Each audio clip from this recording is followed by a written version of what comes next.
it got so serious and exhausting. Senator, human feelings. Look at the pressure. Nobody thought Yomi Fabiyi is a human being. You are taking this is too much advantage. What if God chooses to now judge us with all this we are doing to him? Must everything be he should come and apologize?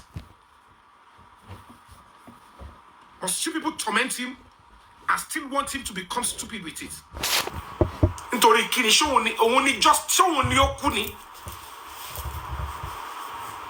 can't just come to draw a conclusion like that when you realize that the only reason why you are donating is not because you believe in a good cause. You see it as a weapon.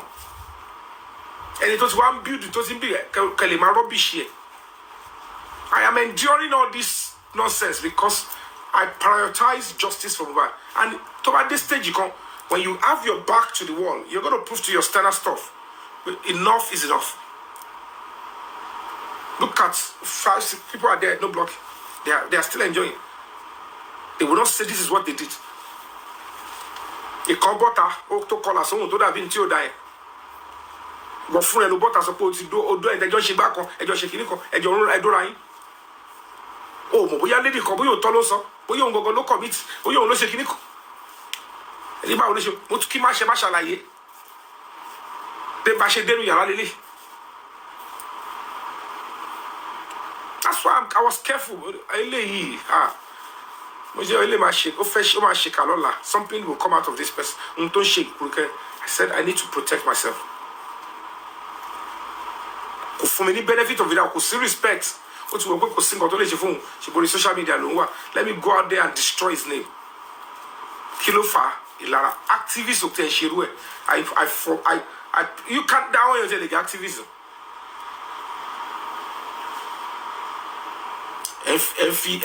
Integrity, dignity of each show. Toko me bali ni mo loko mi.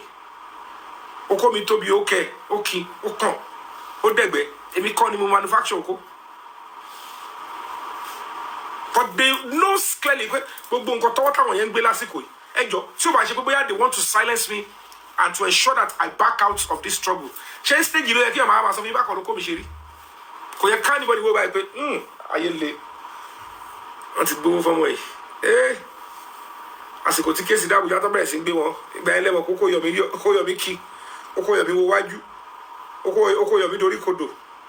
Oko lè wá bẹ̀rẹ̀ sí fi ẹ̀wá ní kankan sọ. Oko ni ẹ fẹ́ fi máa ẹ ṣàfẹ́ gbò pé a gbọ́dọ̀ bring bọ̀bọ̀ ìdá.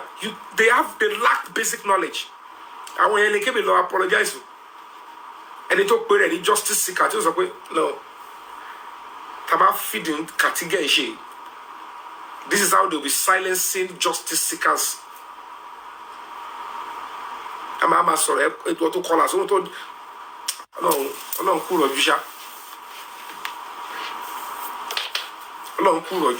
You choose not to respect me. Why expect I should give you respect? You can't be doing this. Even Kawaja pay your me wadara. It deserves to be given. I feel like you're partying to it.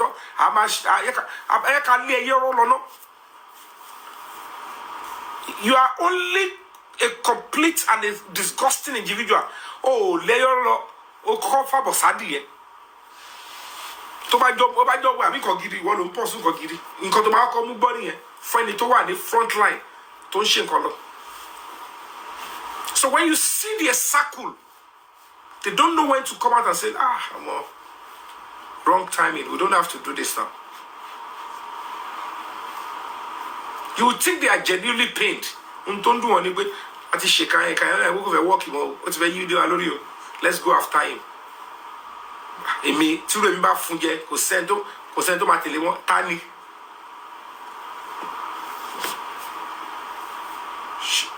I'm only interested in God not leaving me. Because tọ́lọ́run bá ti fi mí lẹ̀ àwọn kan wà ẹ̀yìn ijú Ọlọ́run ni wọ́n ibi tọ́lọ́run bá lọ lọ́ba wà so tọ́lọ́run bá ti sọ pé bí báyìí lóhùn dúró sí nígbà tó ń ya wèrè àwọn wá fi ibi tọ́lọ̀ wà lẹ̀ wá ní ìwọ̀ kan ló fẹ́ máa jókòó tì lórí tiktok ṣe mo ye celebrity tí ò tiẹ̀ mọ̀ pé tiktok yes mo fi ọlọ́run bá búra tó gbogbo àtàwọn fi ṣe tiktok tó fi ṣe gíṣọ́ọ̀sì wọn mi ìrírí mi ìgbórí tó bá jẹ́ pé mo ti wò ó rí lórí tiktok tí mo wá sórí tiktok pé àwọn ṣe gbàtọ́ ti ṣe lọ́wọ́ ṣe justice for bad o pé mo wò ó rí o mi ìgbọ́dọ̀ péjọ́ méje kọ́lọ̀ fi gbẹ́mí mi lọ mi ìwò ó rí tẹ́wọ́n fẹ́ kí n fọwọ́ mi ṣépè máa fi ṣépè lórí ẹ̀ mi ìgbọ́rí mi ìrírí mi tí ẹ̀ mọ̀ pé ọ̀kan ṣẹlẹ̀ until that one say baba come to this side mi ìwọ́rí mi ìrírí mi ìgbọ́ ẹ̀yọ́ kòkò that's ọkọ̀ àbájọ ẹ̀ máa tiktok ilẹ̀ ìṣe bẹ́ẹ̀ ọ máa ń jó lórí tiktok ni torí bí fúlàmì gan ò lọ ṣe píye mi ló ṣí tiktok ilé ìjọba lọ wò ẹ lọ́wọ́ ìgbà tí mo ti ṣí 2022 ó kọ̀ ṣíyàn mi wọ́n kọ́ ní akíndọ̀ ẹ̀ga àyà ẹ̀fẹ́lẹ́ sí máa fi táìpẹ̀ sí fec mo dẹ̀ fi ṣe kíní ẹ̀ ó ní fídíò ẹ̀ máa ń fàìn bí mo ṣe kíní náà jọ́ lọ́nà mi ìtẹ̀wọ̀n kó mo ná àkáǹtì yẹn.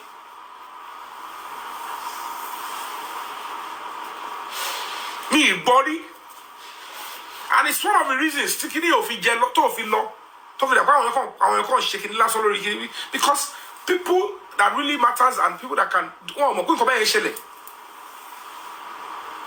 wọn ò mọ̀ pé ó ṣẹlẹ̀ if I know it does màá ti ṣeré wálẹ̀ kan náà ṣèbí ń parọ́ human rights lẹ́sọ̀ màá ti wò ó pé òkè irú panelist jẹ́ tiẹ̀ lọ sọ̀rọ̀ mẹ́rin yọkan mi ò gbọ́ rí mi ò rẹ́ni tì rí but to them star làwọn jẹ́ ẹgbọ́n tó níyẹn jẹ́ gbèsè ibi aláṣọ ó ní star lòun ìbọ̀rẹ́ star máa ti wá jẹ gbèsè o ṣìnà peter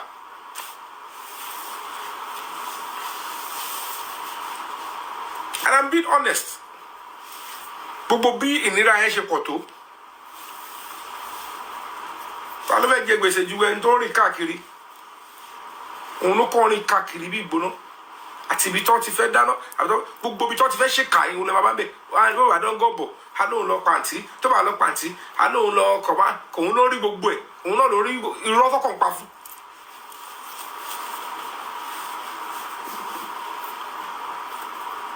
kéèyàn kan wó sùsùn kó máa sọ pé wọ́n ní kémi o kì í ṣe frog jump wọ́n ní kó arrest mi kó wá máa fi ṣe yẹ̀yẹ́ and they condone such when you now react and to have ṣerú nǹkan bẹ́ẹ̀ fún mi lọ́dọ̀ you are now saying I should go and apologize. I don't understand the old nonsense people do.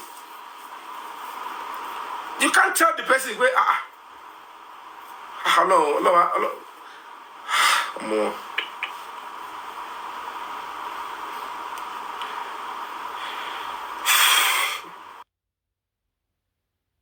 nǹkan ẹ̀kọ́ tó kù ní pé mi ṣàgbọ́dọ̀ ṣe àwọn ọ̀sán ká ní pé nǹkan tí máa jẹ olùwò tó ń dá àbò ni I will look at it and say God kò ṣe má tẹ́ ẹ̀ bá tiẹ̀ kó èmi jẹ ṣe má jẹ́ mo tẹ dá fún ìyá mi pẹ̀lú bó ṣe sìn tó lélẹ̀ bọ̀ ọlọ́mọ pé mi ìwà owó tó ń dà kò ṣe owó àti fi pé it's just to pursue the cause because nǹkan bí tó yẹ kẹ gbogbo nǹkan tó yẹ ká ṣe originally láti lẹ̀ rí ẹ̀rẹ̀ tí kò sọ́wọ́ alágbèédá it was pity and like olórúkọ ni mi let me go there and assist Nigerian public they are always there for me mo jẹ́ ni tó mo re ni mo lárò jinlẹ̀ ní pé ṣé mo ń lọ lóyìnbó káàkiri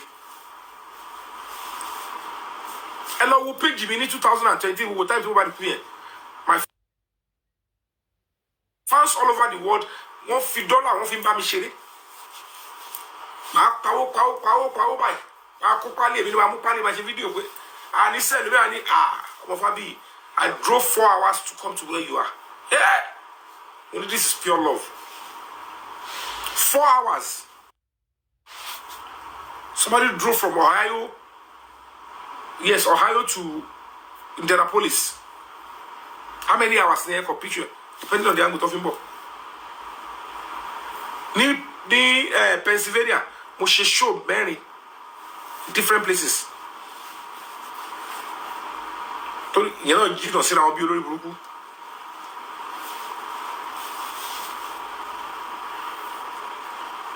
so the only thing tó sọ di kíní àwọn kan ló block àwọn wọn ní ó bú wọn, wọn ní mo pa wọn lólè, wọn ní mo insult wọn, wọn ní mo parọ́ mọ́ wọn lẹ́yìn, wọn ní mo jà wọn lólè, ó block wọn. Whoever it is I block. The question is, àkọ́kọ́ ló máa ṣẹlẹ̀ o. But they know what they did for me to block. No, ṣe lè wá pè mí pé Yomi kí ló fà mo gbọ́ nǹkan báyìí o. Wọ́n tó ń jà pé wọ́n blọ́ọ̀kì gangan wọ́n kò kọjá blọ́ọ̀kì lọ́dọ̀ mi.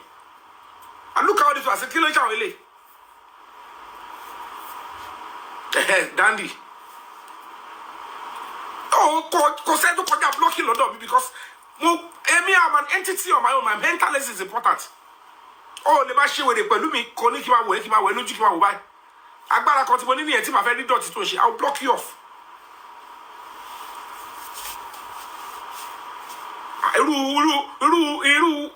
ìgbèkùn wo nìyẹn? Òun fún mi lówó. Òun ṣe tánọ̀dì, òun ṣe kà. Wá pé tí bá ti ń ṣe kà yẹn fún ẹ gbọ́dọ̀, tí bá ti ń fún ẹ lówó gbọ́dọ̀ gbà bẹ́ẹ̀. Ó pè tó bá yẹ kó wọ́n lè òfin tó lówó ni mo ṣe gidi ẹ. I don't want to see you again. At least tábà ṣàríra mọ́ you stop your money. Tó bá jẹ́ owó ni mo wá ní, tó bá yẹ kó ẹ̀yin tí mo dẹ̀ block owó ni, ẹ kú bá ṣe owó yẹn mọ́ mi ìfẹ́, ẹ má donate mọ́. If this is what your donation will bring in, ládùúgbò mo ṣe ṣe òótọ́ tó. Kò lè kọ́ àjòkò síbi kan ní bàbá yàrá yẹn scam. Bàbá yàrá yẹn owó kiri. Owó tẹ́lẹ̀ mo wá kiri lájọjọ́ yìí. Ó yẹ kí ti kọ́ bàbá. Estate tó lè ju Màgódò lọ. Aṣọ 5,000 mo ṣe rà.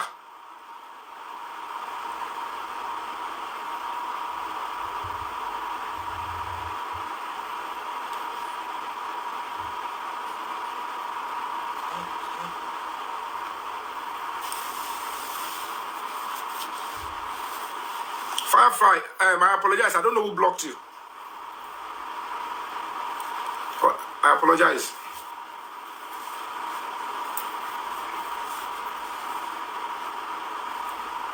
The truth is, I moderator the block.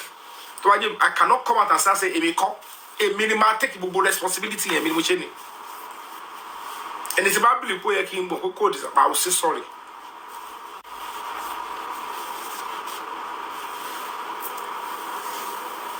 Can you woru yẹn kó finish kó attack mi? Kò sento le sọ pé ó ti ẹ̀rù ọjọ́ kan mẹ́ni lára. Tẹ́ bá ń bínú pé Yomi ládùúgbò tá ti bẹ́ẹ̀ sọ̀rọ̀ kókó dárí jẹ́ ni ó wá ní problem wọ́n ní ṣe ló walk away wọ́n ní wọ́n ló tún lọ ń dákun tí ẹ̀ wò pé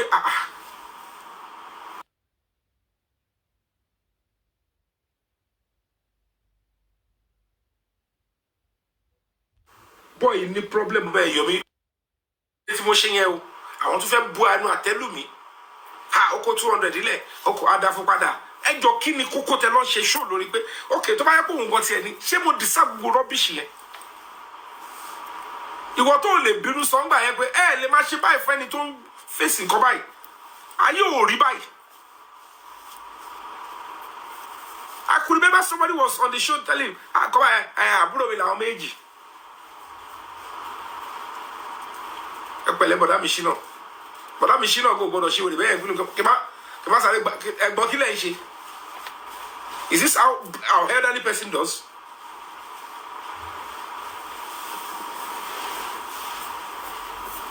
Because of the act to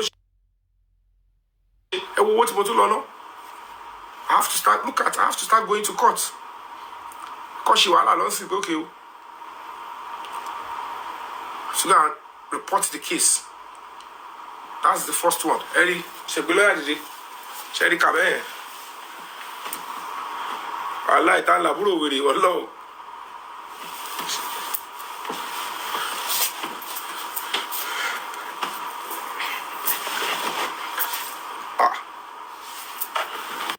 Sherika.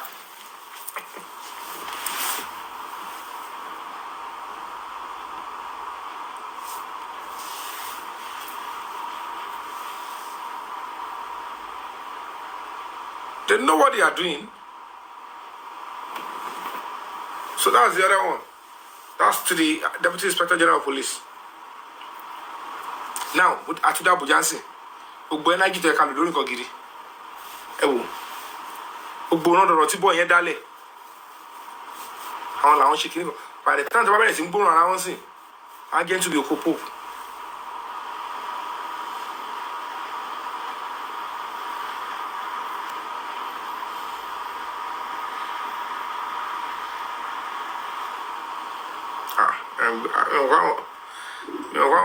This request is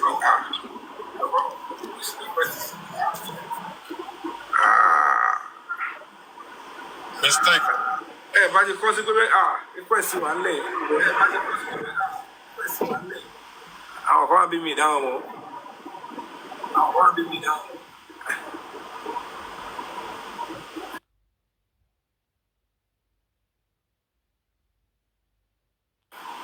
Kem, you can speak. Kem, you can speak.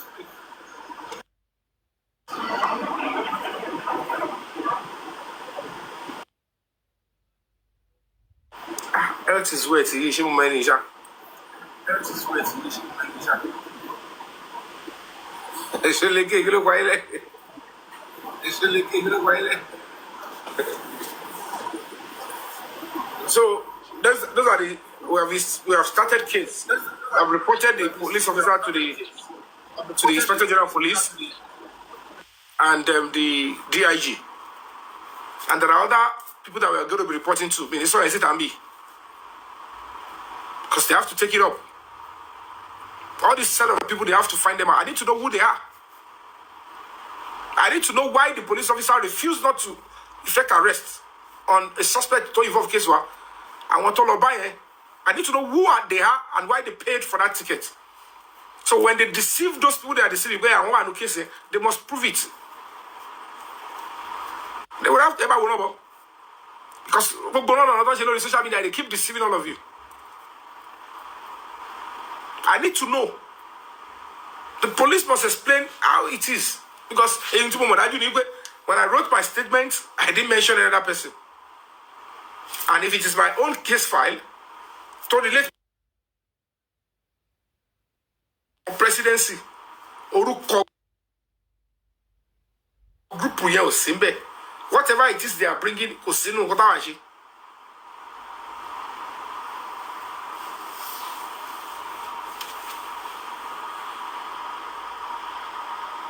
I'm not scared of bringing people up.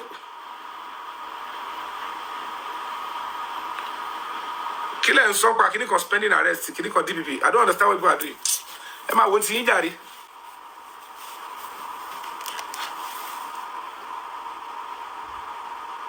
DPP, on the baby. How about President in Nigeria? I will call about Inspector General of Police. How would they come and meet me? I complained.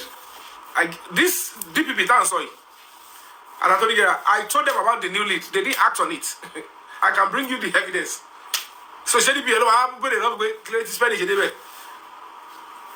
DPP that never reacted to the content, the baby so.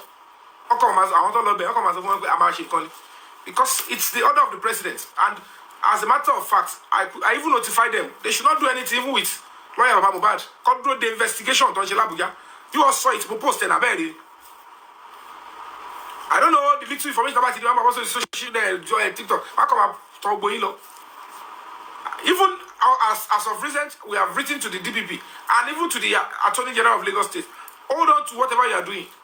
Don't give fiat to Baba Mohbad's lawyer.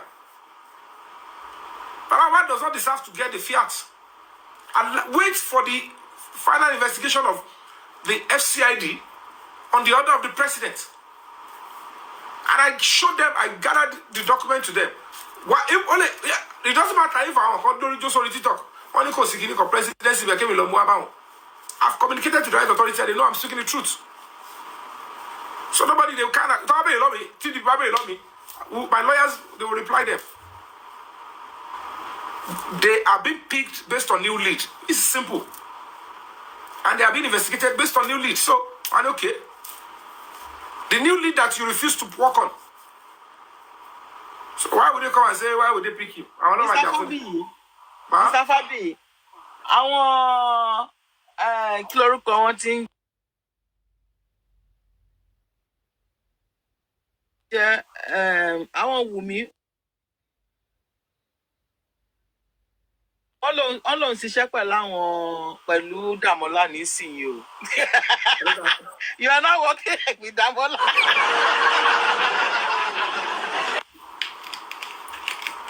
Shebi, they are not stable. ṣe báwọn náà lọ bọ́ta tó celebrate pé wọ́n ti release Dàmọ́lá so kí ló dé tí mo tún wá bẹ̀rẹ̀ sí iṣẹ́ pẹ̀lú ẹ̀ sí madam. We are working with Damola because Damola no report fún wọn. Only go.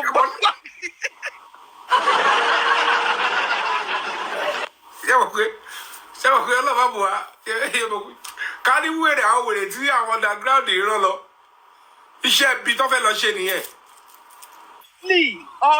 Ìtàn ó ti forí kọjá bì wèrè fẹ́ bọ́ọ̀lù kéèsì tó lọ ẹ mọ̀ pé ilé yìí téèyàn bá ti wà tó bá kàn ṣe bálabàla ilé máa bẹ̀rẹ̀ sí mu ifá máa bẹ̀rẹ̀ sí mu. Ẹni tí ò bá rán gáìdì ò lè torí bọ kìíní yìí you really try. Ẹ máa dúkọ nígbà kan ló wò ṣe jẹ́ tó bá pọ́n rẹ lé pọ́n mi lé kí n pọ́n ẹ lé ni sọfẹ ní ọ̀kì ṣọ̀fẹ́ torí mọ̀ pé gbogbo tẹ́mi ṣe mi ṣe torí pé mo rówó mi ṣe torí pé òkè o mo fẹ́ kéèyàn lè láìkì mo ṣe ń dọ̀bọ̀ di yẹ́sà mo ṣe because sacrifices need to be made but kò ṣe kí gbogbo nǹkan tí wọ́n á já mọ́lé ayé mi kí wọ́n bá wọ́n kẹ́ máa tẹ̀ lójú kó tẹ̀ sí ẹ lè ṣe oríṣiríṣi bọ̀ pain ni pé mo tún wá dé Àbújá yẹn tún bẹ̀rẹ̀ the same thing another group of people n táwọn yẹn ṣe tó ṣe tẹ́ èyí tún wá bẹ̀rẹ̀ the same thing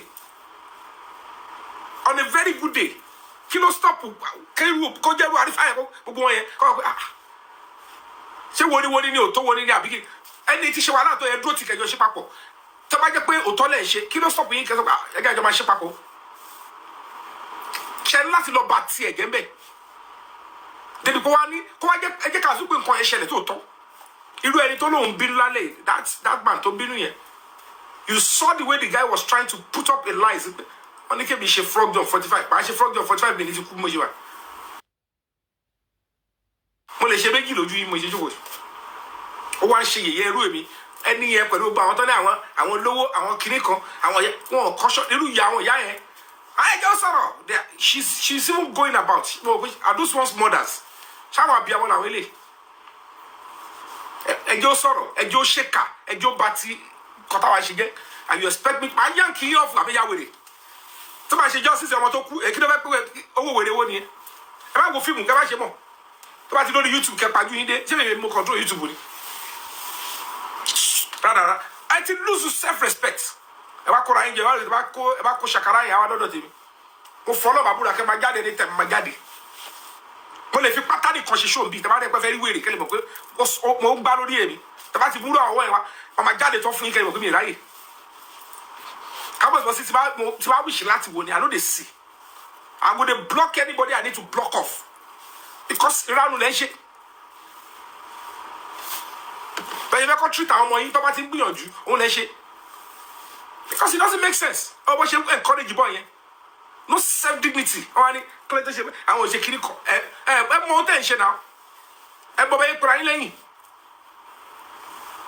ẹ gbọ́ bọ́yẹ kó sínú àwọn èèyàn ẹ wọ́ ètò gbà ọ̀rọ̀ yẹn lóríṣiríṣi ó yá kí ni wọ́n fẹ́ sọ báyìí ó yá lọ finish ẹ̀ kí ni wọ́n fẹ́ sọ wọ́n náà lọ finish ẹ̀ kí ni mo ṣe so kí ni àwọn wá justice fún ìwọ tí inú òbí ẹ pẹ̀lú gbogbo display of madness tí bọ́ yẹn ṣe kó openly condemn ẹ you now get angry when I react tí gbogbo wọn lọ ń tò sẹ́yìn ẹ̀ tó ń fún ni àwọn ọlọ́run ṣe wèrè yẹn ṣé yẹn lówó tó lè fi lọ sí Àbújá ni àwọn ọlọ́run àwọn owó gbó yẹn ni ọlọ́run ṣàwájọ́ ọlọ́run ti ná bí 10, 12, 15 million láì ní kankan mú bọ̀ bẹ̀ gbogbo àwọn owó tó yẹ kí mo wí ní ẹgbẹ̀sì ẹni ẹlòmíì orí tó bá máa jẹ kó dá kòtò látàrọ̀ tó bá dalẹ̀ a ní òun fẹ́ gbatẹ́gùn akọ̀ṣí báyìí agọ́ kòlà kọtí ọ̀tẹ̀ ò ṣe dá nìyẹn ọ̀tẹ̀ ò dá Femseg, are you there?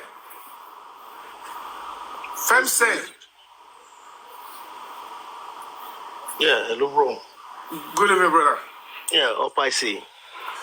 Say again. Up I see. Say. Yo, man. Baby, you go quick. Nice one. Mo ti mọ̀ ẹ́ láti Gobi College. Igba, you were one of the prefects. I know you are very brilliant. You are very brilliant. You are a very brilliant guy. So, nǹkan tí mo rí nsìn mo mọ̀ pé normal. Yeah, Yomi go beat everybody. But Ogoro yìí ládàá yẹn gbómi gbà yẹn. Ma bra con jo. I know say Igbobians no dey carry last. I cover dey carry last. Beg. Jo Shugbo. Jo. You be chairman. I go call you. For, I'm sorrow later. You get my WhatsApp, Abi? I don't get your WhatsApp. I beg. Jo. Up I say. Say. Blessing, bro. Blessing. One love. Femseg. Go quick. Ikoba. That's an Ikoba. I want you to have Awura Woni. About you, Professor Shibaju, Chief of Staff to the President. Femi Gwajabi Amila. Tunde Fashola. Look at the names you are mentioning. I want when you keep on presidency, security, Akinika, CCID, God this thing, but now another thing they give them headache now. They don't want to make now. So you put here for one headache. It shouldn't be. Let's be honest with ourselves. Oh my God! I beg. Competition. Rubbish. About to find a unique way. Just so danger can even. I got to call lose. Normally on a good day.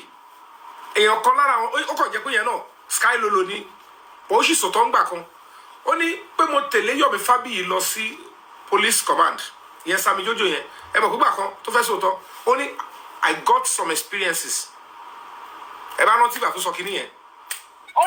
because of you. Only why because you only war. I understand. Then I buy lower day, low you bid or birikoto, onga at a guru monster. What did you see does me? What's your photo, dear? Ever will go on, see one look at it negatively. Tony Dotty. I'm an open book. Human rights activism or Shedashi is a public stuff. Naturally, I would have allowed these people to know. In fact, my long by the commissioner of police, someone me, Arifa Onile at the beat like me, so called brota. One of the less cases, but CP only killer chef who get on Siba and ask, excuse me, sir, you can't tell us that. Are you trying to direct him or facing you? No. Only you can't say that. We're not joking. Only about okay, they should protest. Only sir, you can't tell us how to protest. PRO to one base, to one in Abuja. Unto customer to make people CP any customer. Only you have stirred the honestness. Only because of what? Only I don't understand. Only CP need someone you. In fact, only come people want to sir, a funny time there. Only I will be there. When I back to time mo follow my brother to 2 hours mo fi dey ku. $2 CP and by and at Lord CP. When you come protest, Allah will protest. And on so on till the picture by hey, you don't know one CP coco. One boys and money, I got on put on there, CP. You know that picture is it out. But they does it out and boom, color money. But I allow them to move. I call the CP, I was sort of discipline the panty. Me needs I do the meter. So my son my daughter. To I remember that I fell already on ga, I bear your control like that. Time my share was because I do sit down. Why didn't stop them? Because I believe they could lead to. Yeah, no, for necessary frame. Don't go on gele. Frame. I can have I can frame what's in the frame go on. Oh,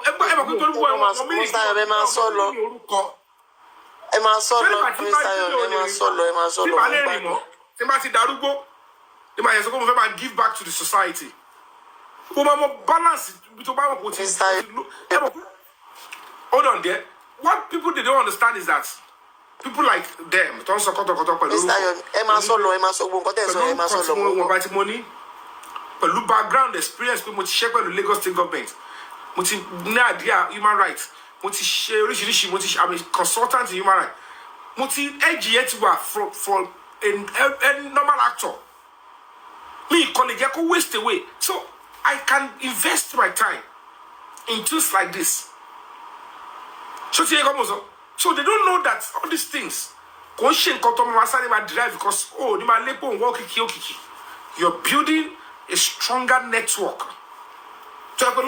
When it comes to leadership position, you can be able to move and say, I want to contribute into nation building. Build the future. It's just to keep entertaining and make just money. Entertain, make money. I said I'm entertained, I make money, I want to give back to the society and what gets into nation building. Most of all my colleagues are, Yomi Fabiyi, I give it to you. Yomi, Belagui. I want to inform you, Omo Omo, can you go marry toy? Can you mashi? Because I'm doing this, something is wrong. No! Nigerians will go. They cannot even phantom it, but any total loruko.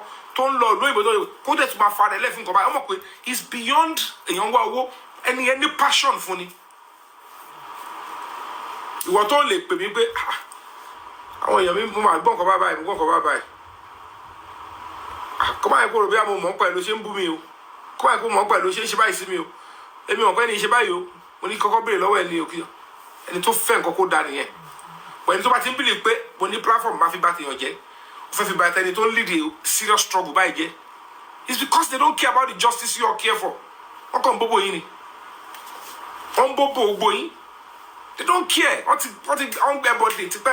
I give you love vision. So by the shot the work we bag it. Prissy, okay, Kobe, Sade of Kobe.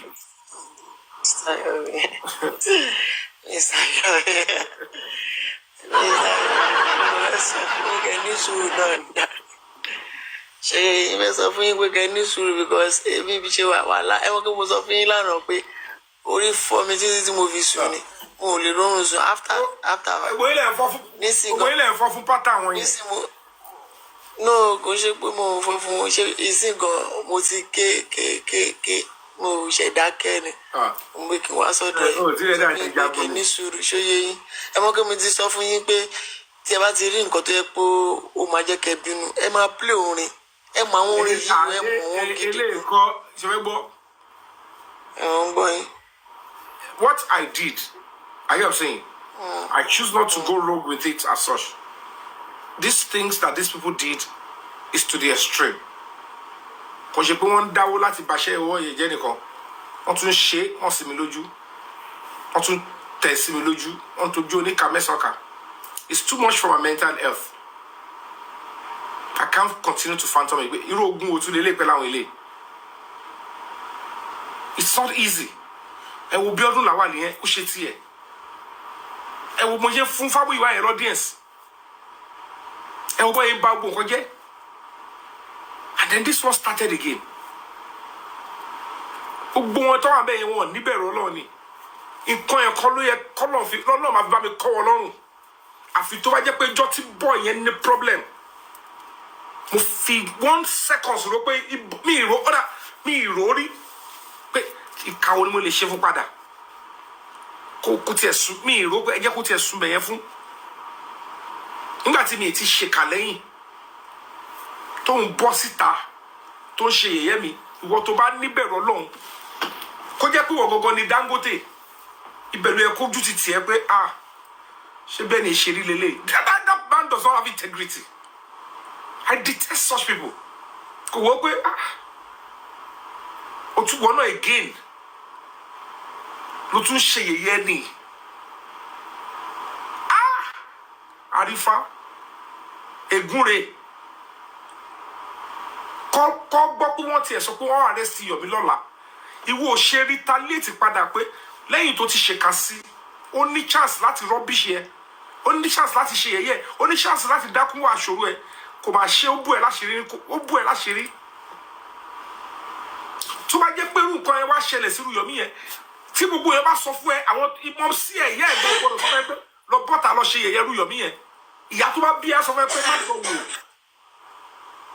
má dánwò ẹni tí gbà ẹ nígbà òjò tí yẹ̀yẹ́ bá dé sọ́dọ̀ rú Yomi Fabiyi yẹn kò yẹ kó jẹ́rú ẹ tá lo ẹ bá lo àbọ̀ ń bọ̀ èmi ò ní support. This man encouraged that boy.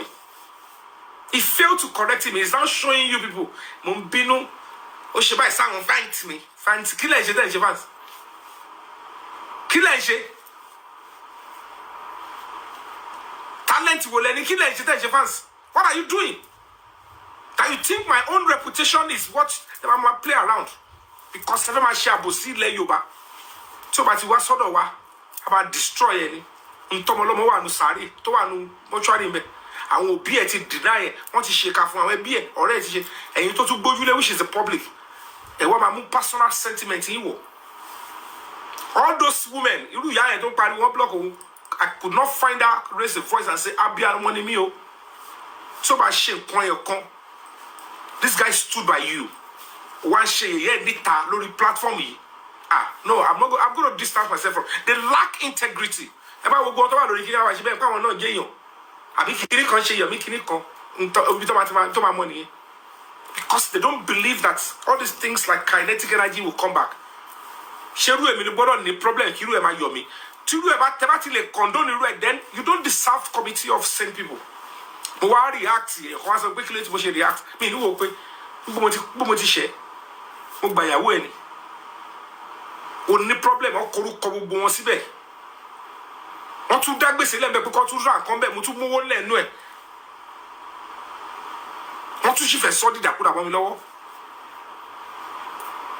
kò ṣèjọ́ yẹn nìkan o wọ́n tún ní kó padà wá mo tún lọ bẹ̀ tẹ́lẹ̀ kíní kan tóyìn kíní kan tó pẹlẹbẹ báyìí gẹ́gẹ́ tó dàbí síkìlà yẹn you need to see the way the girl was shouting tó pariwo wọ́n láti ti wọnú another room pé kọ́ jẹ́ kí Yomi yẹn máa lọ I don't want him here kí ni kọ́ ó wò pé ó fẹ́ jẹ́ kóun fìyà jẹ bọ́ọ̀yà àrífàì lọ́yẹ̀ ẹ̀ ò báyìí pé ọlá máìlì ọlá yín ni o kọ́ra kò sí mi létí but you can't stop me from standing by him àwọn ọ́fíìsà yẹn ní ẹ máa dà lóhùn ó ń kọ́ ọ̀hún ṣe kí ni mo tún gba gbogbo insult yẹn from that woman irú lady yẹn wá ọba yìí pé kò èyàn bá máa ọba yìí pé ìwọ ló tún wá insult irú ẹni yẹn ó fi ṣe yẹ̀yẹ́ ẹ̀yin ìyá yẹn wá ń wò pé why did that you can't have a place àti tó wà ń kọ̀rọ̀ nu yín. Báwo sókè o Ṣọlákẹ́.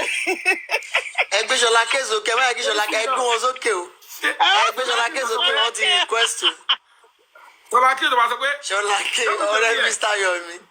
Ọ̀rẹ́ Mr. Yomi. Drop Yomi. You see, Yomi, I'm not.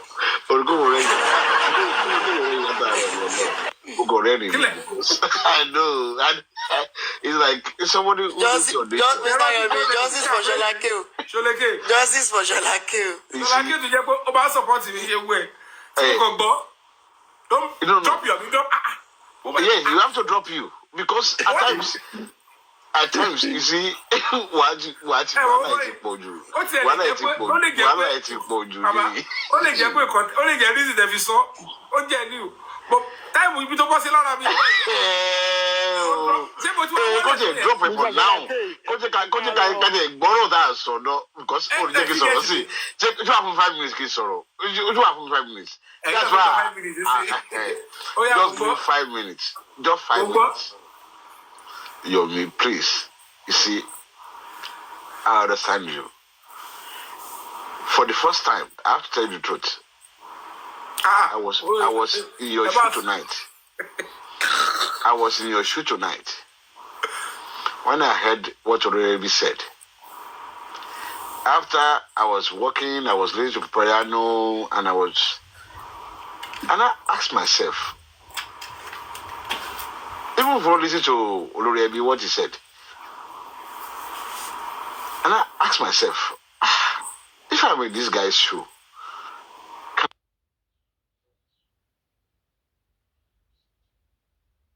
I do the same thing? It's like from, I think I was listening to him from 4 o'clock till almost 8. Can I do it?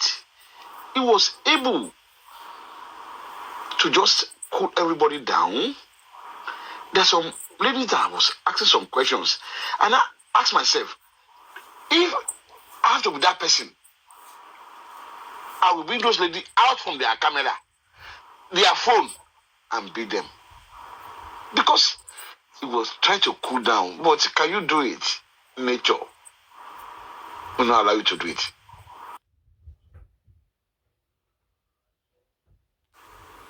Even for him doing it, I really respect him tonight. No, I respect him. Because why? Because I can't do it. There's so many stupid questions. By Mr. Yomi. He stood by Mr. Yomi by all God. There's so many stupid questions. No, he doesn't want the struggle. There's so many stupid questions they are asking. Exactly. And he was bringing them down. They look so stupid. They are trying hard. They are trying hard to convince him. He stood by you. They look so stupid. To the end. Can you do it? To the end. You only stood by you to the end. That's why I came up. Papariano. Papariano. Holy shit. Papariano, why? You see, I understand you. Please. Let me go, Lishi. I know it's your skipper. Because I swear to all my there was a time a lady was Papariano did it because he has his facts. Papariano he just don't stood by anyone without facts. Without he knows can Yomi do it. And he has utmost what do you still want Yomi to do? What do you want him to do that is not doing? Thank you. It's a very good question. What I want Yomi to do is this. You see, there are some people who are headstrong coming to your platform that ask some stupid questions. Can you just make them look stupid? You can see those ladies look stupid. Sarichi, Mickey, they stood by you. Most of them, they stood by you. I swear. Yeah, we are. But Yomi, nature, Eddie was defending you. Of course, everybody defending him. Of course. When we know the truth, if not we for defend the truth. Papariano, you yourself, you won't stand by Yomi because I know that you don't really that love Yomi. You have always been saying that Yomi is not about love here. I don't love anybody. I'm sorry. So, but we said that Nishola K. No, I'm telling you now. I don't love anybody. I love facts. Okay. What kind of a preaching are you not preaching? What I'm saying is that no. Oh, now, what I'm saying is this: there are some people that like to talk, ask you some stupid questions, let them look stupid. In as much that it's stupid question, can I do it? I'm sorry, I can't. I've just said it now.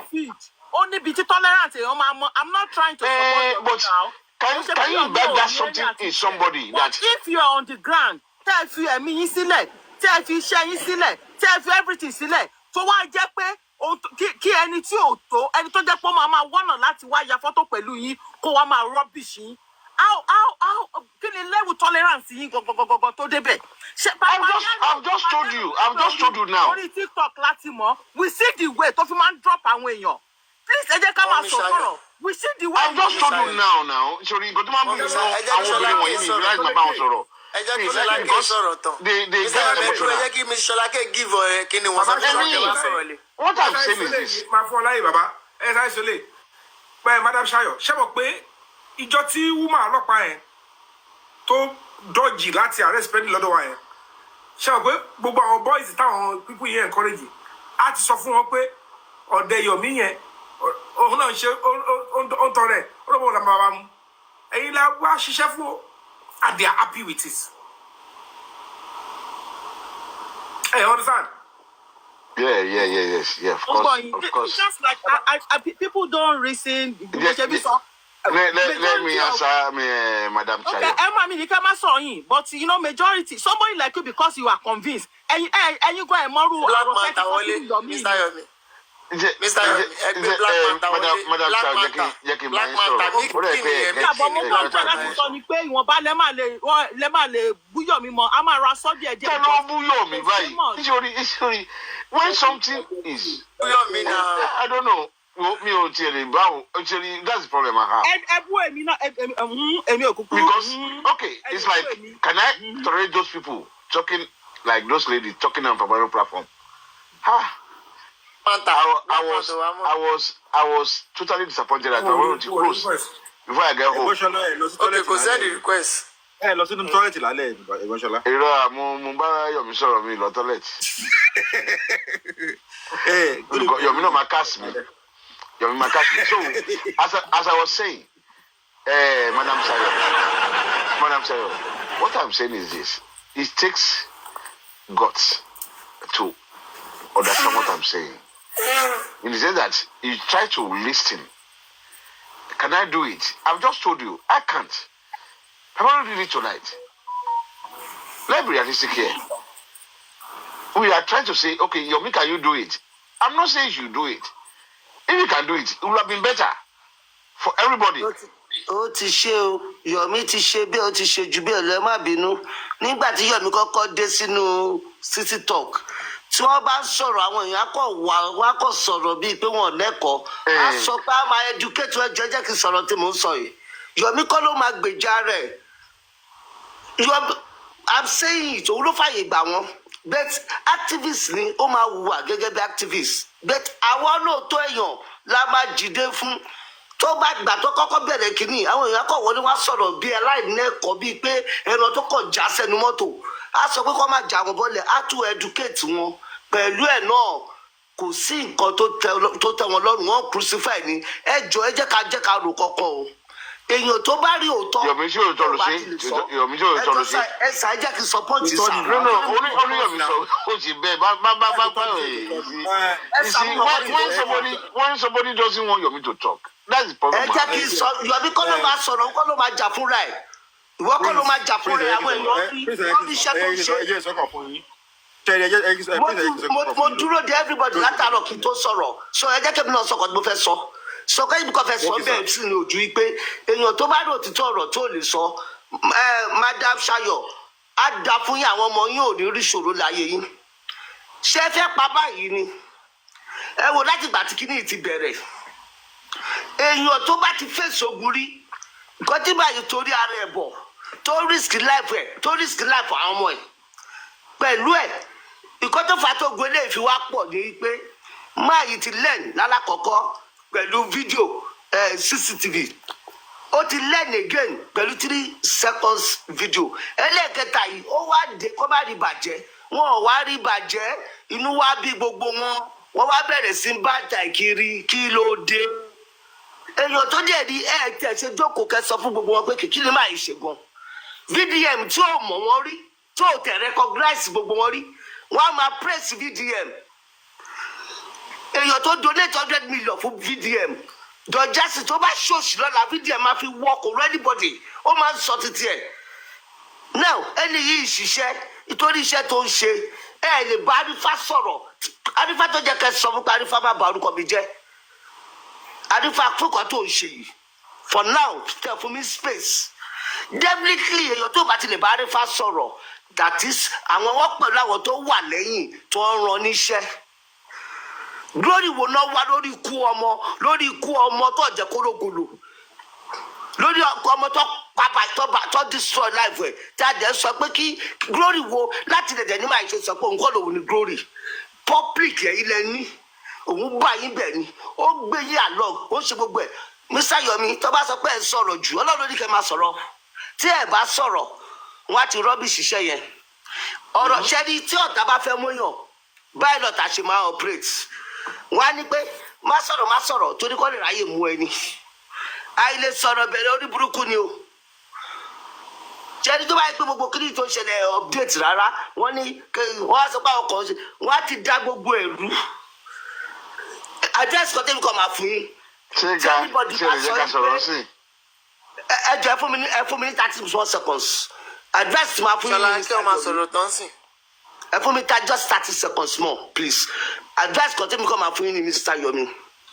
Sherry, told you about shaping what my feeling on junior. Sherry, go. Case gbogbo kan tí àwọn tó fẹ́ mess kìíní irun ẹ deal pẹ̀lú wọn pẹ̀lú law bẹ́ẹ̀ ṣe silent King White kí gbogbo náà silent. Ọ̀daràn ó dẹ̀ kẹ́ sọ̀rọ̀ mí ni ẹ ti sọ kìíní ní ìjà ṣé ti sọ̀rọ̀ tán ọlọ́mọdé kẹ́ sọ̀rọ̀ tán. You see, Nana, we have to get to that level. No. It doesn't want it. It doesn't want it. We must get to that level. Well, I'm sorry. I'm not part of that. Let me just say what I have to say. If you may support that, and that's left to him, going to that extent, what I will say is this: Sorry, in your last union, you don't create enemy, you create friends. I know there's some friends that are toxic. The best thing is just leave them and get away with it. But if you want to create enemy, because friend is natural, but if you want to start creating enemy, it doesn't worth it. I know natures cannot do it, because when you have a nature, I ask myself, what happened tonight? I will repeat it again. Can I do it?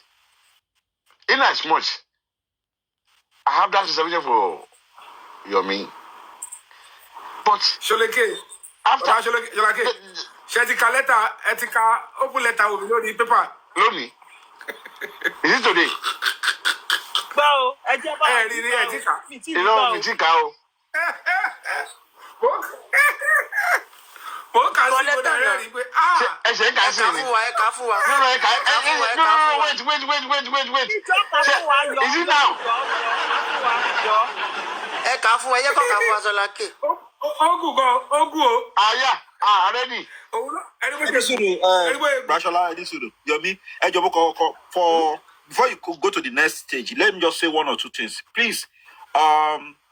Jerry KC, very, very complicated, and the view. See our social media, especially I want to go deep into this case. The view, got of him go, you are seeing on ground, and everybody don't they have right to binu because want to support one way or the other. And Yomi not on binu no, or not right that binu because to face a lot of stuff, to face like in keta. So no right that be she later be that today. She otuma bajeni and number 3. Cherry me believe he stage collect Guamaja because I think try for over 2 years. Thank you, Prince. Thank you, the Prince. Daddy, our 2 debates is a Kawa United. If any Buabes one, but worry social media, let me go any of the platform. At all. Too tough.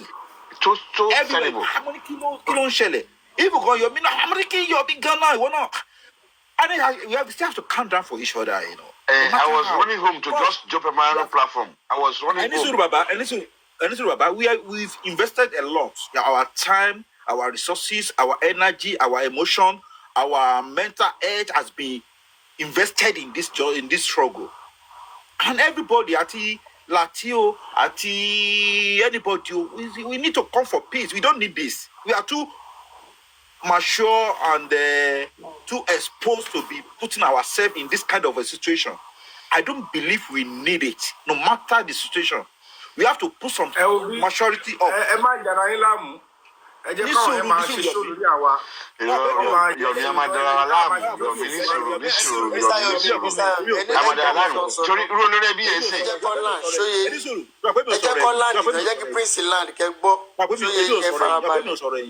So, but more is to have him be no more deeply gang.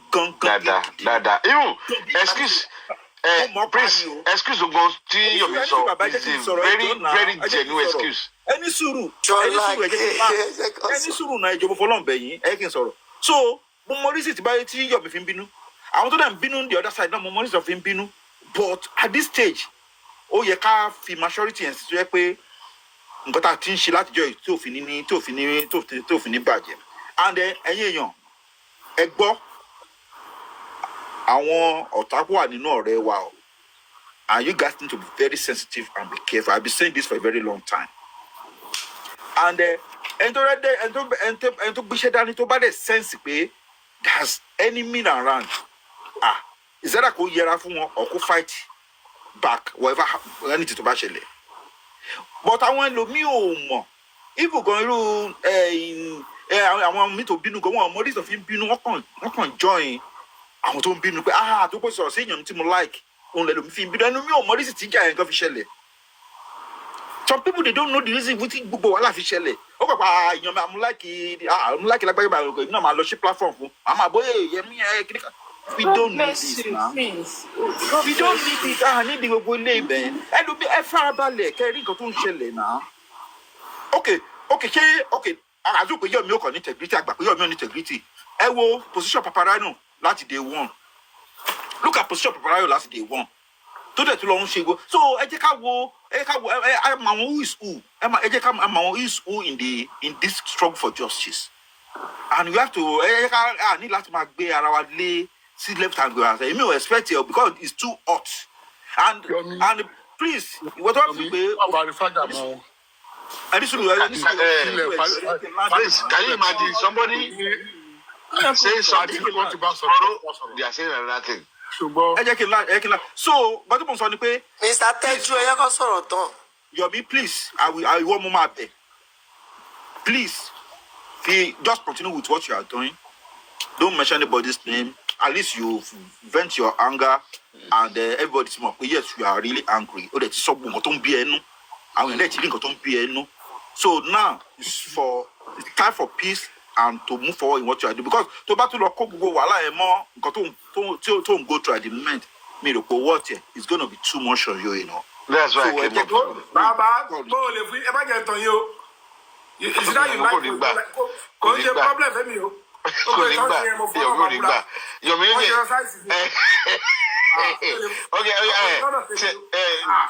hear Wumi update. Let's hear the update.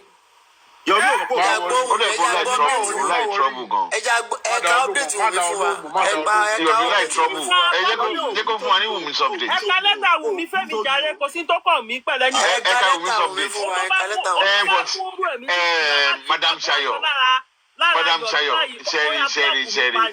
Madam Shayo.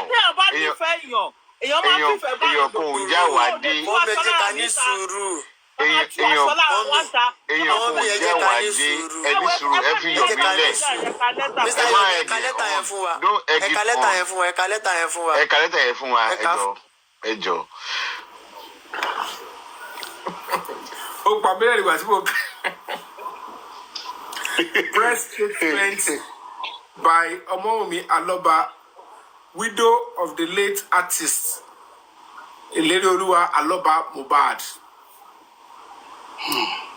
It has become necessary to address the sustained harassment, intimidation, and reckless misinformation and campaign of calumny being waged against me by one Yomi Fabiyi, a self-acclaimed filmmaker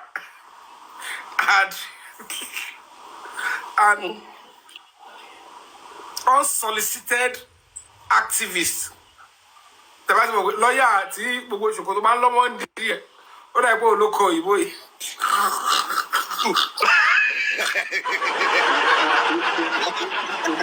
So èmi ti sọ pé Mr. Yomi ni nightmare fún gẹ̀yẹn wàláì wọ́n fi gan làkàlàkà.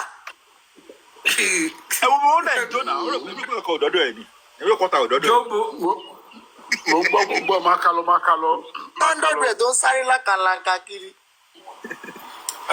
Unsolicited activists whose obsession with my name and family has become both disturbing and dangerous.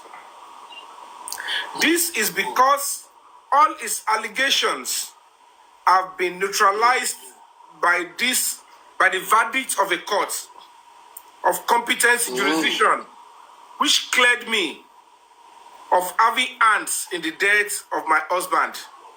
Therefore,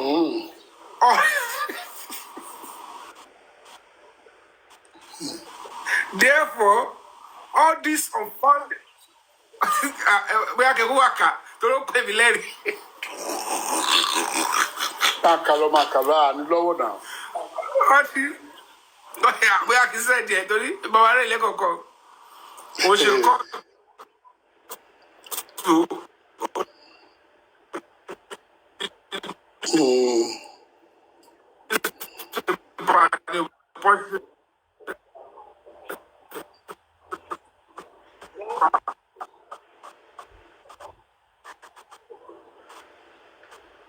Ẹ jẹ́ ká tap.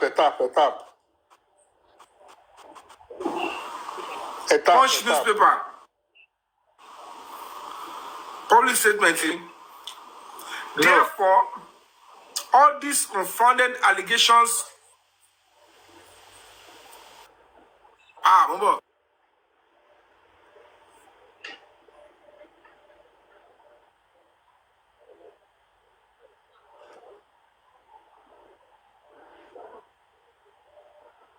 Then.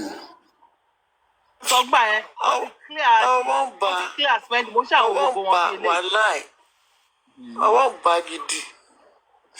Kò sí mọ̀ pé yín máa lọ sí court. Bye. Irọ́ Ẹ má wọlé wà àwọn èèyàn gbọ́ yín. Ó yẹ máa ń gbọ́ àtúnyẹ. Network ni. Ó ti wà okay. Okay. Network in it. He said, she continued, said, therefore, only which cleared me of having hands in the death of my husband.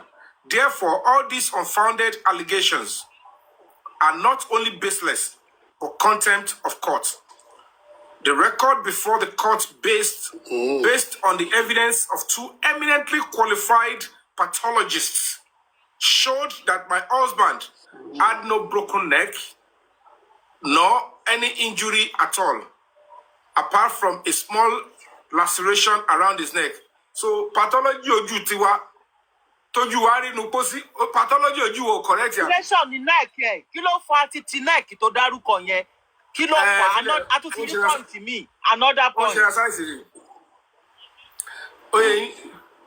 Unfortunately, for some time now, this fabiyi has displayed a pattern of behavior that can best be described as deliberate falsehood and self-serving, using my tragedy and my husband's death as tool of cheap publicity and personal relevance. Ó ti yọ̀rọ̀ owó kúrò báyìí. Òun náà sọ̀rọ̀ owó mọ́ orí kódà ìpín kìíní ò tà. Orí kódà ìpín mi ò gbọ́ náà. Pápá bẹ́ẹ̀. Personal relevance. His so-called activism has long crossed into the realm of cyberbullying, defamation, and criminal harassment. The point is, what try to low court, Ogba kangaroo, whatever, mono fight here. Onto the kind of newspaper. Punch, you know, Agbilebo, Amabara Pulola. Oye. He has publicly boasted that he will show the world that I know that something fishy about my husband's death without any verifiable evidence to show the police and the security intelligence agency in this regard. Yet, that he will ensure I am arrested and prosecuted. Statements that are highly irresponsible. Seven Canada, seven years in Canada, to be Onyiwa. Again, láti bí padà. Again, go back. Vaccination yìí ó ń dùn mọ́ mi nínú confirmation tí mo tún ṣẹ̀ṣẹ̀ gbọ́ lálẹ́ yìí. Mr. Yomi, ẹ ń ṣiṣẹ́ wàláì Ọlọ́run. So again, I want to go back. Again, let me go back a bit. Unfortunately, for some time now, the fabiyi has displayed a pattern of behavior that can best be described as deliberate falsehood and self-serving, using my tragedy and my husband's death as tools for cheap publicity and personal relevance. His so-called activism has long crossed into the realm of cyberbullying, defamation, and criminal harassment. He has publicly boasted that he will show the world that I know that something is fishy about my husband's death without any verifiable evidence to show the police and other security and intelligence agency in this regard. Yet, that he will ensure I am arrested and prosecuted. Statements that are highly irresponsible and raise ethical red flags about the nature of his involvement.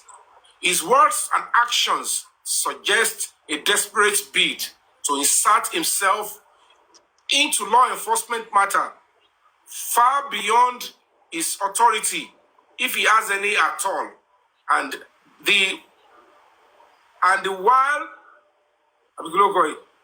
all the while trying to paint himself as a fighter for justice. Okay, show me that. Even more appalling are his recent comments indicating that he is attempting to track my home address and my child's school.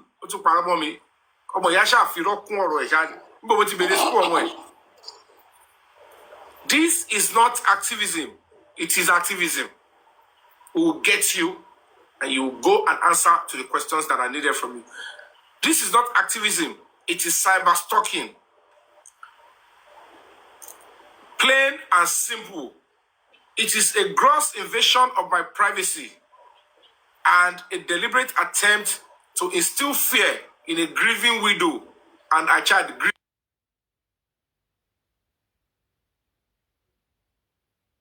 Grieving widow. Okay. Direct or indirect to my husband's death. The coroner inquest conducted openly and fairly found nothing linking me to it. I have cooperated fully with every lawful inquiry and continue to stand for truth and justice. They invited you to Zone 2 Oyoju.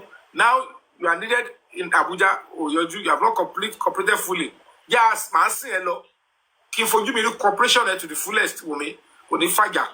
It's a complaint that we have put up there, and you are infringing my fundamental rights of not making yourself available for questioning. To be Samsonian, to no shake or say, complain, they acted on it. Now we complain, you are showing that you are bigger than the law. Samsonian lobby. Don't attend this. We're not going to appear. If you are innocent, you go back home. They just want to ask you questions, and you don't want to present yourself. Who are you? Are you bigger than the law? I mean, if the public sees something, or a witness or somebody feel like there is something, and they call you to question, if you say you are too big to answer, then why are you going to this paper? Don't make a whole mess of it. Yes, she was invited. She was invited to Zone 2. She didn't show up. She was invited severally. The lawyer came, the representative and said, oh, they were, not their paperwork is in Abuja. Mr. Medro, no, Mr. Medro, Sharon Tombe, lawyer, Eban Sosi Kolo, Sosi Shalanga. Adebolu, Sosi Shalanga. They invite her.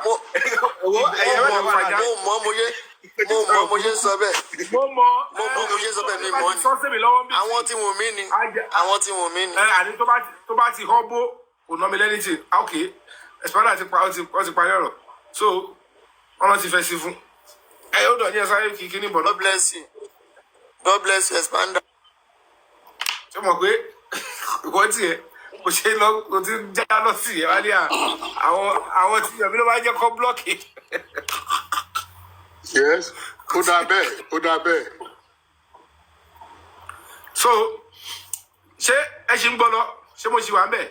Yes. Bolo. Okay. Right. Angbo buruku. So let's say, Angbo. So I want you to look at what was on Michelle. Shola K, ẹ máa gbọ́ o. So let's make it clear. I have no connection, direct or indirect, to my husband's death. The coroner's inquest, conducted openly and fairly, found nothing linking me to it. I have cooperated fully with every lawful inquiry and continue to stand for truth and justice. Yet, this fabiyi fellow has persisted in his campaign of harassment and emotional blackmail, exploiting my family's pain for online clout. Imagine. His reported interference in the questionable arrest and transfer of one of Mohbad's friend, associate Damola from Emagbo, only his reported interference in the questionable arrest and transfer of one of Mohbad's associates. Imagine, ẹni tó sọ pé ó dúró pé òun lòun kọ̀ọ̀kan pé òun ló ti ọkọ ẹ̀, ó tún ní his arrest is questionable. Nítorí pé yóò sọ̀rọ̀, ó fẹ́ fi style show solidarity fún yẹn. Bóyá kí ẹ má lọ fọ́ lẹ́pọ̀n. Ẹ máa ń gbọ́ game up. Ẹlẹ́ ló ń pè bẹ́ẹ̀. Yet, this fabiyi fellow has persisted in his campaign of lies, harassment, emotional blackmail, exploiting my family's pain for online clouds. His reported interference in the questionable arrest and transfer of one of Mohbad's friend, associate Damola from Lagos to Abuja, despite the fact that the matter is already before a competent court in Lagos. Further exposes the whole process to ignominy.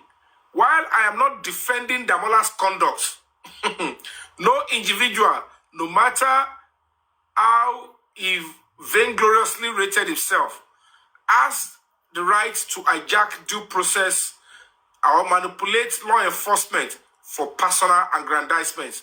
This fabiyi also claims to have the backing of the presidency to reopen an already concluded investigation of the Nigerian police force. In the light of a new lead, any criminal matter can be reopened. But this one is the most laughable aspect. Only of a Nigerian police force.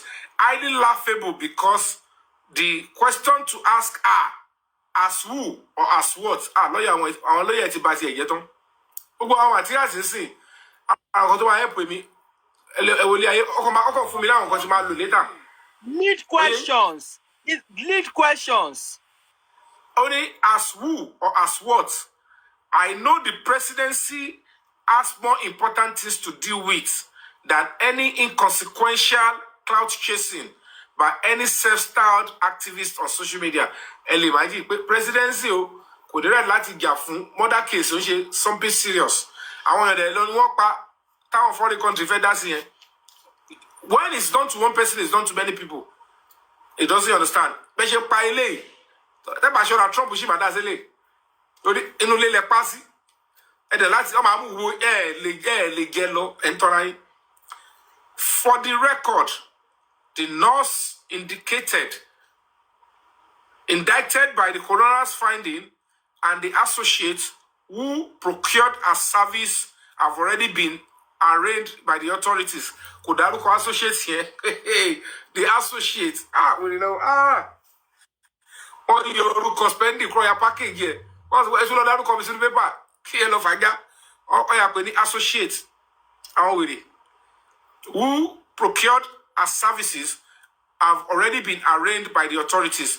The law is working. Those who truly seek justice for Mohbad should respect the courts, not chase cameras. I therefore call on the Nigerian Police Force, the National Cyber Crime Center, and the Federal Ministry of Women Affairs to urgently take note of this pattern of cyber stalking, intimidation, and abuse of privilege by this fabiyi of a person, my son, and I deserve peace and not persecution.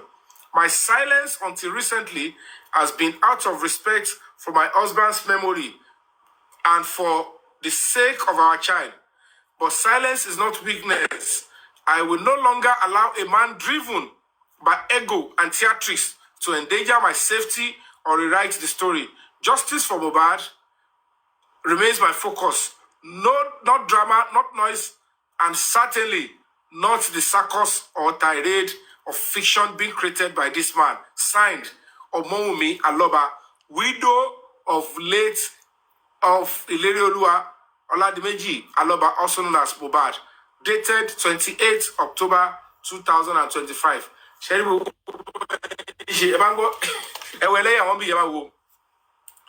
Only calling on the cybercrime unit, the Federal Ministry of Women Affairs to urgence federal law. Kileto lo state women affairs.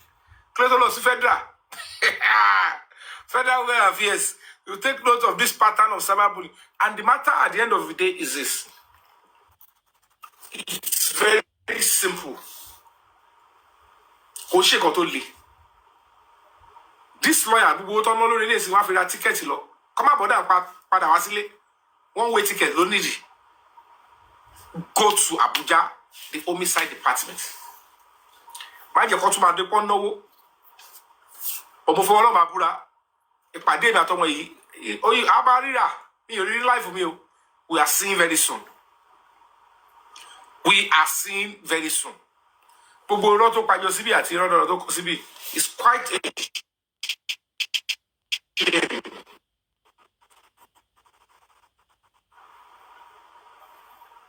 ó tún sọ pé wọ́n ẹ wò ẹ jẹ́ fún yín láì kẹ́ sọ̀rọ̀ mi ìfẹ́ sọ̀rọ̀ nù mí ẹ yẹ sọ̀rọ̀ lọ́pọ̀ tí ká fún yín.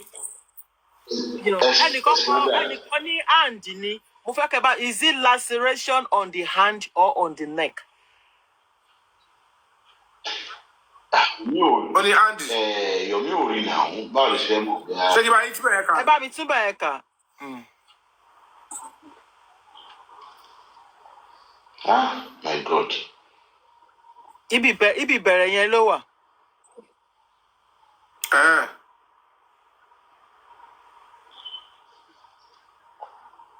Neck ló sọ, ó dà pé neck ló, ó dà hand ló sọ, ó dà pé hand ló sọ. Okay. The record before the court. The record before the court based on the evidence of two eminently qualified pathologists showed that my husband had no broken neck nor any injury at all, apart from a small laceration around the elbow. Only laceration around the elbow. Now, the question now is this. That small laceration around the elbow, the one guy de la go meta loru, si one of the one pharmacist go treat. So laceration around the elbow, the one draw date, see. But no see, the pharmacist la go meta or London 11, la ago mẹ́wàá àárọ̀, the pharmacist no see. Ago méjì lọ́sàn, ago mẹ́rin ọ̀sán, ago márùn-ún rọ̀lẹ́, ago mẹ́wàá alẹ́. Nígbà tó tún di 12 alẹ́, ó tún di àárọ̀, ó tún di ago mẹ́ta òru on the 12. The pharmacist àti nurse gbé wá. Laceration yẹn náà dẹ̀ ni. Ó tún di ago méjì àárọ̀ on the 12. Ó di ago méjìlá on the 12. Wọ́n rí until ìgbà tó di 2:30. So laceration in the elbow, the nurse yẹn wá inject here. Why inject here mọ́lé fún? Yet, the 3 men came and said he was bleeding and they need to go and get him cavalry with 3 men. Laceration lásán. The 3 men in my jáde lóru tó máa rush. I want need the help driver here. They need to rush and go and get something. Mohbad is bleeding. So laceration, compare with laceration. Ombo. Torí ọ̀dà ìgbé ẹni tó kọ́ yẹn. We will share full balance in it. So, what lawyer my girl? Expander, this, you see, what I want to say is this. In as much as we want justice, these people, after reading all this, what can they say in their mind? What can I see the truth that this lady, particularly, we have a goal. You want justice. And this lady is like impediment to this justice. Laceration to sorry.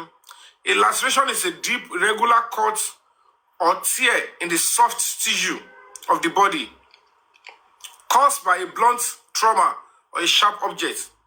It is an open wound that can range from a minor nick to a severe injury that damages underlying structures like muscles or nerves. What's he? Now, only small laceration. Kinkini, it be area elbow. Ejo, irú nǹkan wo ló fẹ́ ṣẹlẹ̀, laceration wo ló fẹ́ ṣẹlẹ̀ tí ọmọ jáde ní aago mẹ́ta òru. The question tí o mọ̀ pé yẹ kó o ṣì down to proper detective. Do you know what? Yomi, do you know what got to ṣẹlẹ̀ ni pé it depends on how deep the wound is, but according to her, only wound yẹn ò deep ní gbogbo interview tó ṣe. So then number 2, ṣé gbogbo ilé tó ń kọ repetition ni. Ó ti sọ, ó ti sọ lórí TV, ó ti sọ, it's just a repetition of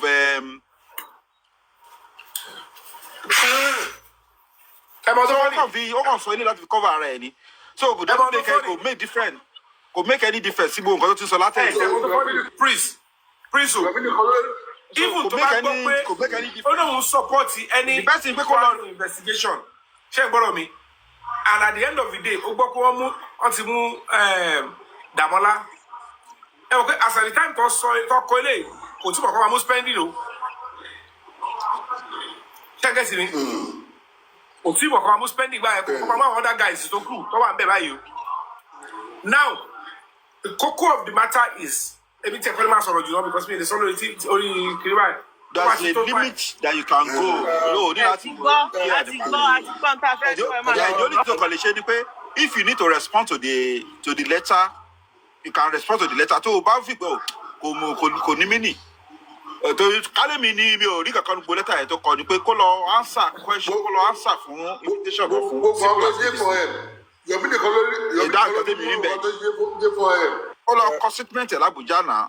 Tí o bá ní kankan, wọ́n máa fi sílẹ̀ máa padà lọ sí. I don't know why tó ń fi ń sá. It's a punch letter.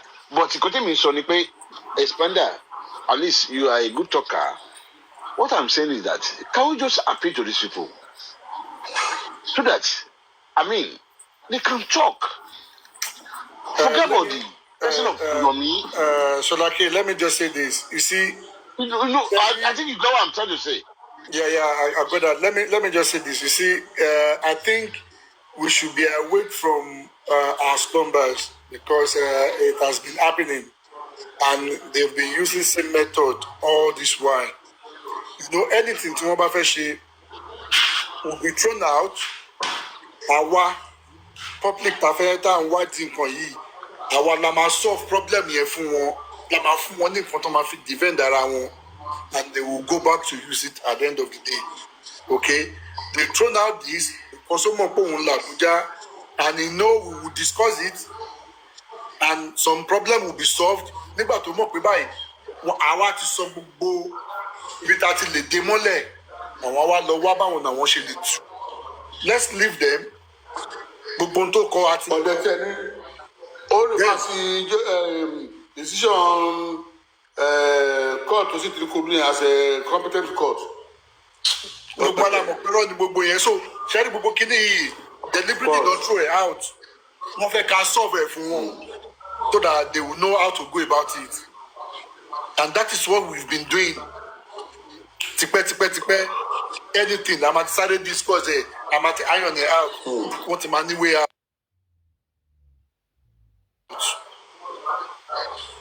So let's leave them. Let's be Atiko, Kama discuss it. Let's be focused and do some other things. I don't know way out. Consider what life is so. Consider what life is so. Anything. Ọmọ kí ló ti ṣẹlẹ̀ so wọ́n wò pé okay at least tó bá gbé jáde àwọn kọ̀ọ̀kan bóyá tó ní privilege wọ́n á sọ̀rọ̀ síta tó bá sọ̀rọ̀ síta then we'll be able to maneuver. So that's what me I see. So let's just kakàn fọ̀rọ̀ wọn ṣe eré bá ṣe tí ká yìí. That's what you are saying. I understand. bí ẹni pé okay o ẹ jẹ́ ká fi láti fi lè ní idea kí ló wà nílẹ̀ so that kan fi mọ̀ ṣé kán lọ ní àbí kán má lọ sọ́n ti jẹ́wọ́ ni ṣé wọn ò jẹ́wọ́ ṣé tó ń dì síbẹ̀ ṣé wọn ò dì síbẹ̀ ìyẹn náà láriwo tó ń pa ní tó ní kí lórúkọ ẹ̀ tí ń jẹ́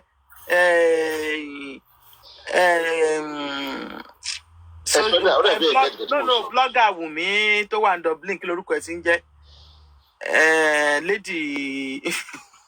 lady tó máa ń lọ káàkiri in support of Wùmí tó wà ní Dublin yẹn máa ń gbàgbé orúkọ Tọ́lá ní ọ̀rẹ́ níyì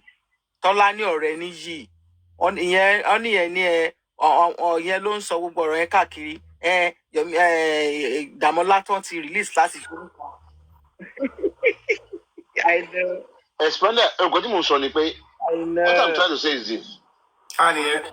So pẹ̀lú pé wọn get in touch pẹ̀lú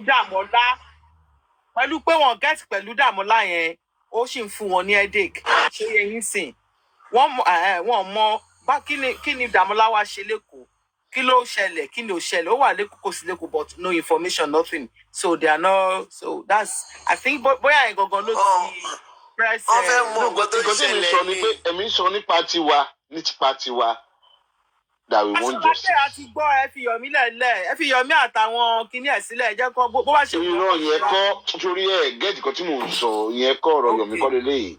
What I'm saying that from this thing we just read, can you imagine Expander tomorrow àwọn èèyàn wa wọ́n ti máa sọ̀rọ̀ against that something. That's what I'm saying. Like the kind of Baba thing. They will say different thing again. We are our own enemy. We need public narrative. In this case, you can't be around to yourself. About what? About this case. Like what we just read now. Between me and you. And even them. They know that, yay, this is a very good idea. This thing has happened. How can they rally around that say, okay, Yomi is reading it. Forget Yomi. Can we face what he read? You understand what I'm trying to say? I don't know. It contains 28th of October. That is less than a week ago. Àwọn ò tí ì mọ̀ wọ́n gbọ́n sìn ọ̀ máa gbọ́ lọ́la. Àti mẹ́tò iṣẹ́ sínú jẹ́ fún ẹ̀. Àti mẹ́tò iṣẹ́ ní Jọ́sí fún Bùbàdì sí. Èmi ti tẹ́jú ṣe gẹ́gẹ́ ìkọ́ tí mò ń sọ. Gẹ́gẹ́ ìkọ́ tí mò ń sọ. Kọ́má jùlọ bàjẹ́. Ṣọlákẹ́. Kọ́má jùlọ bàjẹ́. Yomi Odógún. Ṣọlákẹ́ ṣẹ́rí bitadé.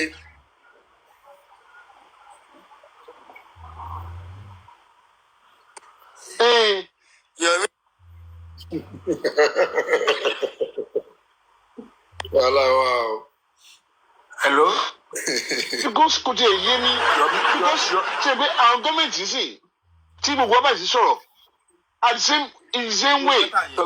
Ẹ̀gbọ́n Ṣọlá ẹni sùn ṣe understand the letter yẹn. Mo understand yẹ dáadáa. Odógún kan. Ẹni kan wà nù pọ́ọ̀ṣì ẹni wọ́n bá nǹkan jẹ́ kí náà bàjẹ́ bẹ́ẹ̀. No, nǹkan tí wọ́n bàjẹ́ bẹ́ẹ̀ ni pé irọ́ ni your own caucus that want justice and they want the particular lady. Ẹ̀gbọ́n Ṣọlá ìfarabalẹ̀. Ó yà mí rí. Iye statement Wùmí kọ́ lélẹ̀ inú punch ló wà òun ló kọ́ sínú punch. Olókọ́ síbẹ̀. Now, can you imagine now? Can you imagine? Get nǹkan tí mo sọ. Can you imagine now? Ṣọlákẹ́ ẹ dúró. Ẹni sùúrù. Sọ ni pé nǹkan Ṣọlákẹ́ sọ ni pé tó bá dọ̀là ń sìn yìí pẹ̀lú nǹkan tá a kà yìí àwọn èèyàn wa ni wọ́n tún máa criticize. Wípé kìdí kan tó tún máa fẹ́ máa sọ̀rọ̀ in favour of Wùmí. Yeah, mo understand it. Ṣẹ́ni àti fún gbogbo ẹgbẹ́ irú wọlé àlàkó sí. Ṣọlákẹ́. Ìyẹn kọ́ ló máa ìsábì justice ẹ̀gbọ́n ẹ ní sùúrù náà. Ẹ máa panic. Èyí tẹ̀ ń panic gan wà lára. àti kò gbogbo level yẹn àti kọjá level yẹn. I need to go panicking. Àti kọjá gbogbo level yẹn. What you said will happen tomorrow, definitely you can't rule it out, but we've passed beyond that level. Okay, let's be focused. Come out for one solution. Come out. That is it. Now.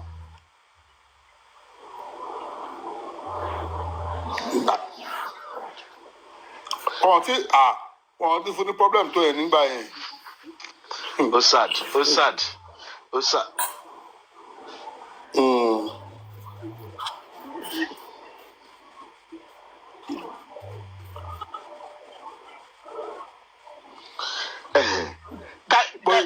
Now ask yourself, ask vengeance tomorrow.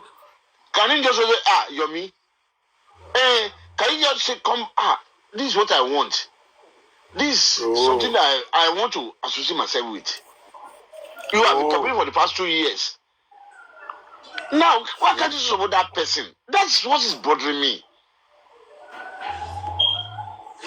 I mean, I don't know. I don't know.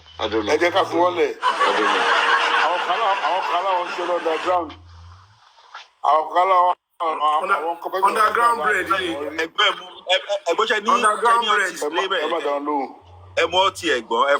Everything okay.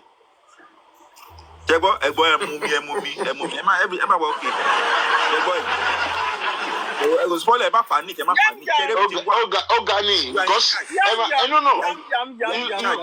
you keep wondering how people think. Because when you are looking for something, everything is going to be all right. And there's a way out. And there's a way out. And somebody is telling you the way out. And you are seeing the way out. And because of that person is not your friend. And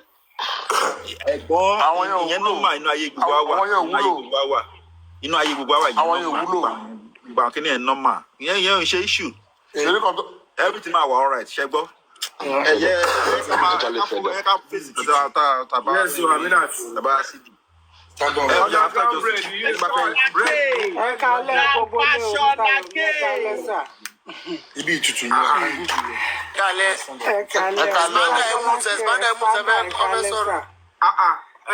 Lights of work, right? Mr. Yomi. Mr. Yomi. Ẹ má jẹ́ bá yín jà o. Ẹ má jẹ́ bá yín jà. Ẹ ti ń gbé mi lẹ́mìí gbígbóná látàárọ̀. I've not been myself, honestly. Ẹ jọ̀ọ́ ẹ má bínú díẹ̀díẹ̀ o. Ẹ jọ̀ọ́ mo fọlọ́run bá bẹ̀ yín. I know it's not easy. You are human. I know, but ẹ jọ̀ọ́ nítorí Ọlọ́run. Ẹ jọ̀ọ́. Please. As a result of yesterday, Mr. Shalake, lánàá tí mo wà lórí Papariano tí mo ṣe submission tí mo ṣe. As of this morning when I woke up, I got a message. Èèyàn kan bọ́ inbox mi tó ń ṣépè fáwọn ọmọ ẹ̀ tó ń ṣépè fáwọn èèyàn ẹ̀. All because ó dìídì kọ síbẹ̀ nítorí Yomi, nítorí nǹkan tí mo sọ. But I look at it, I'm like, this is my submission, is my opinion, is my person. You can't force your own opinion or your decision or whatever down to my throat. Is what I want, is who I want, is how I want.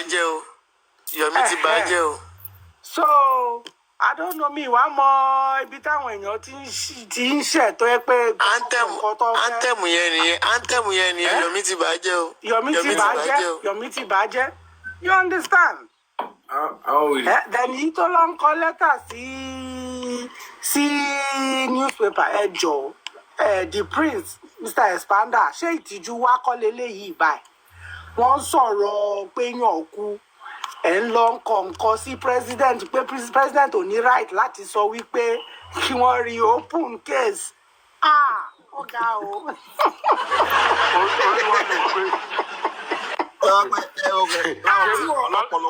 Tí wọ́n bá ṣiṣẹ́ bẹ́ẹ̀ báwo ni presidency ṣe fẹ́ bínú? What are ṣé bí ìlú wa ti ṣe wá dà ní eléyìí tó yẹ pé even presidency kan ò tiẹ̀ wá lágbára mọ́. Torí wọn ni ò pé. Wọ́n ti bẹ̀rẹ̀ lẹ́tà presidency ń bì. Wọ́n bẹ̀rẹ̀ lẹ́tà presidency. Ewu tí Yomi bá sọ pé. Letter presidency where is the letter of approval? Where is the reply to your the prince? The prince. Money, Yomi approval from the presidency with black and white. Color paste sorry, Punch newspaper. It's an embarrassment to us as a country. Only open case. It's laughing. Open case, Joe. Like, I don't understand. Lori paying your Mama, call attention presidency.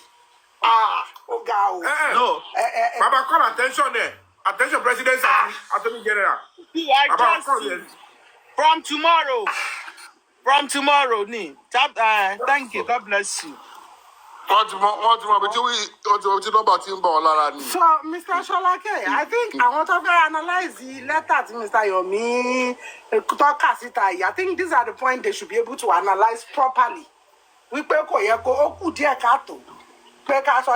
presidency will reopen case. I think analyze.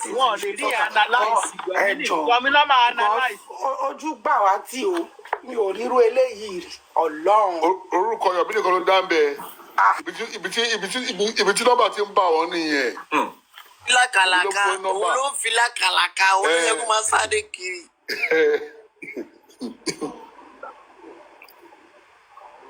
kò dárúkọ dandan kò dárúkọ bàtú àjám nìyẹn. Yomi underground. Because underground you were involved now. Why? Orí ẹ̀ ni ò pé àwọn kan fi gbogbo wọn ẹ̀kọ́ níta àwọn yẹn sọ Yomi ló wá ń rí sọ àbí ààrẹ àyà.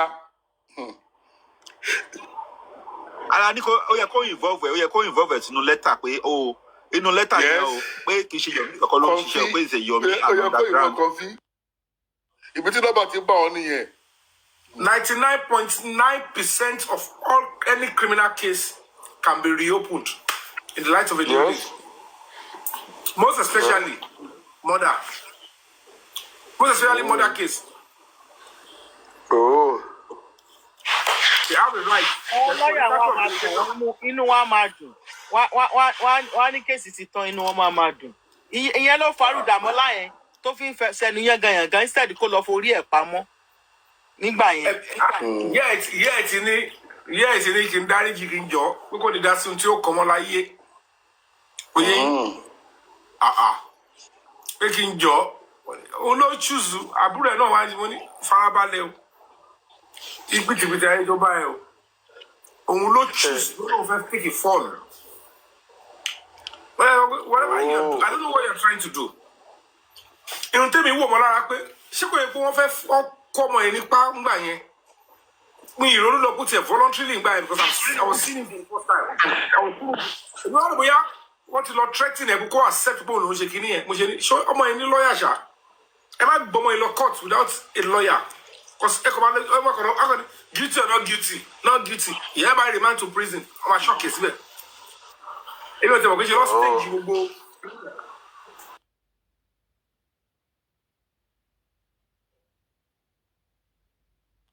Wọ́n á take time. Owó kéèsì yẹn mo ní well done. Number one, it's a criminal offence to undercharge anybody. A statute of limitation náà mo sọ, statute of limitation. However, it's a criminal offence to undercharge. Gbogbo ohun tó padà wá kọ tó kọ sí pàǹtí tó tuntun kọ bẹ̀rẹ̀ pẹ̀pẹ̀ ní Abuja tẹ́lẹ̀ pé láti bẹ̀rẹ̀ nígbà yẹn ni òun lòun delete the evidence. He's not being charged for that in Ogba Magistrate Court. Àwọn tọ́gbà they are looking for what pa Mohbad. Ó dẹ̀ ní o ní evidence nǹkan tó pa. Wọ́n dẹ̀ bẹ̀rẹ̀ lọ́wọ́ ẹ̀ lábùjá pé mo lówó àwọn náà ti delete it. That's a different ballgame. And this girl is writing junks. Oh, insult integrity, president. And she doesn't even understand.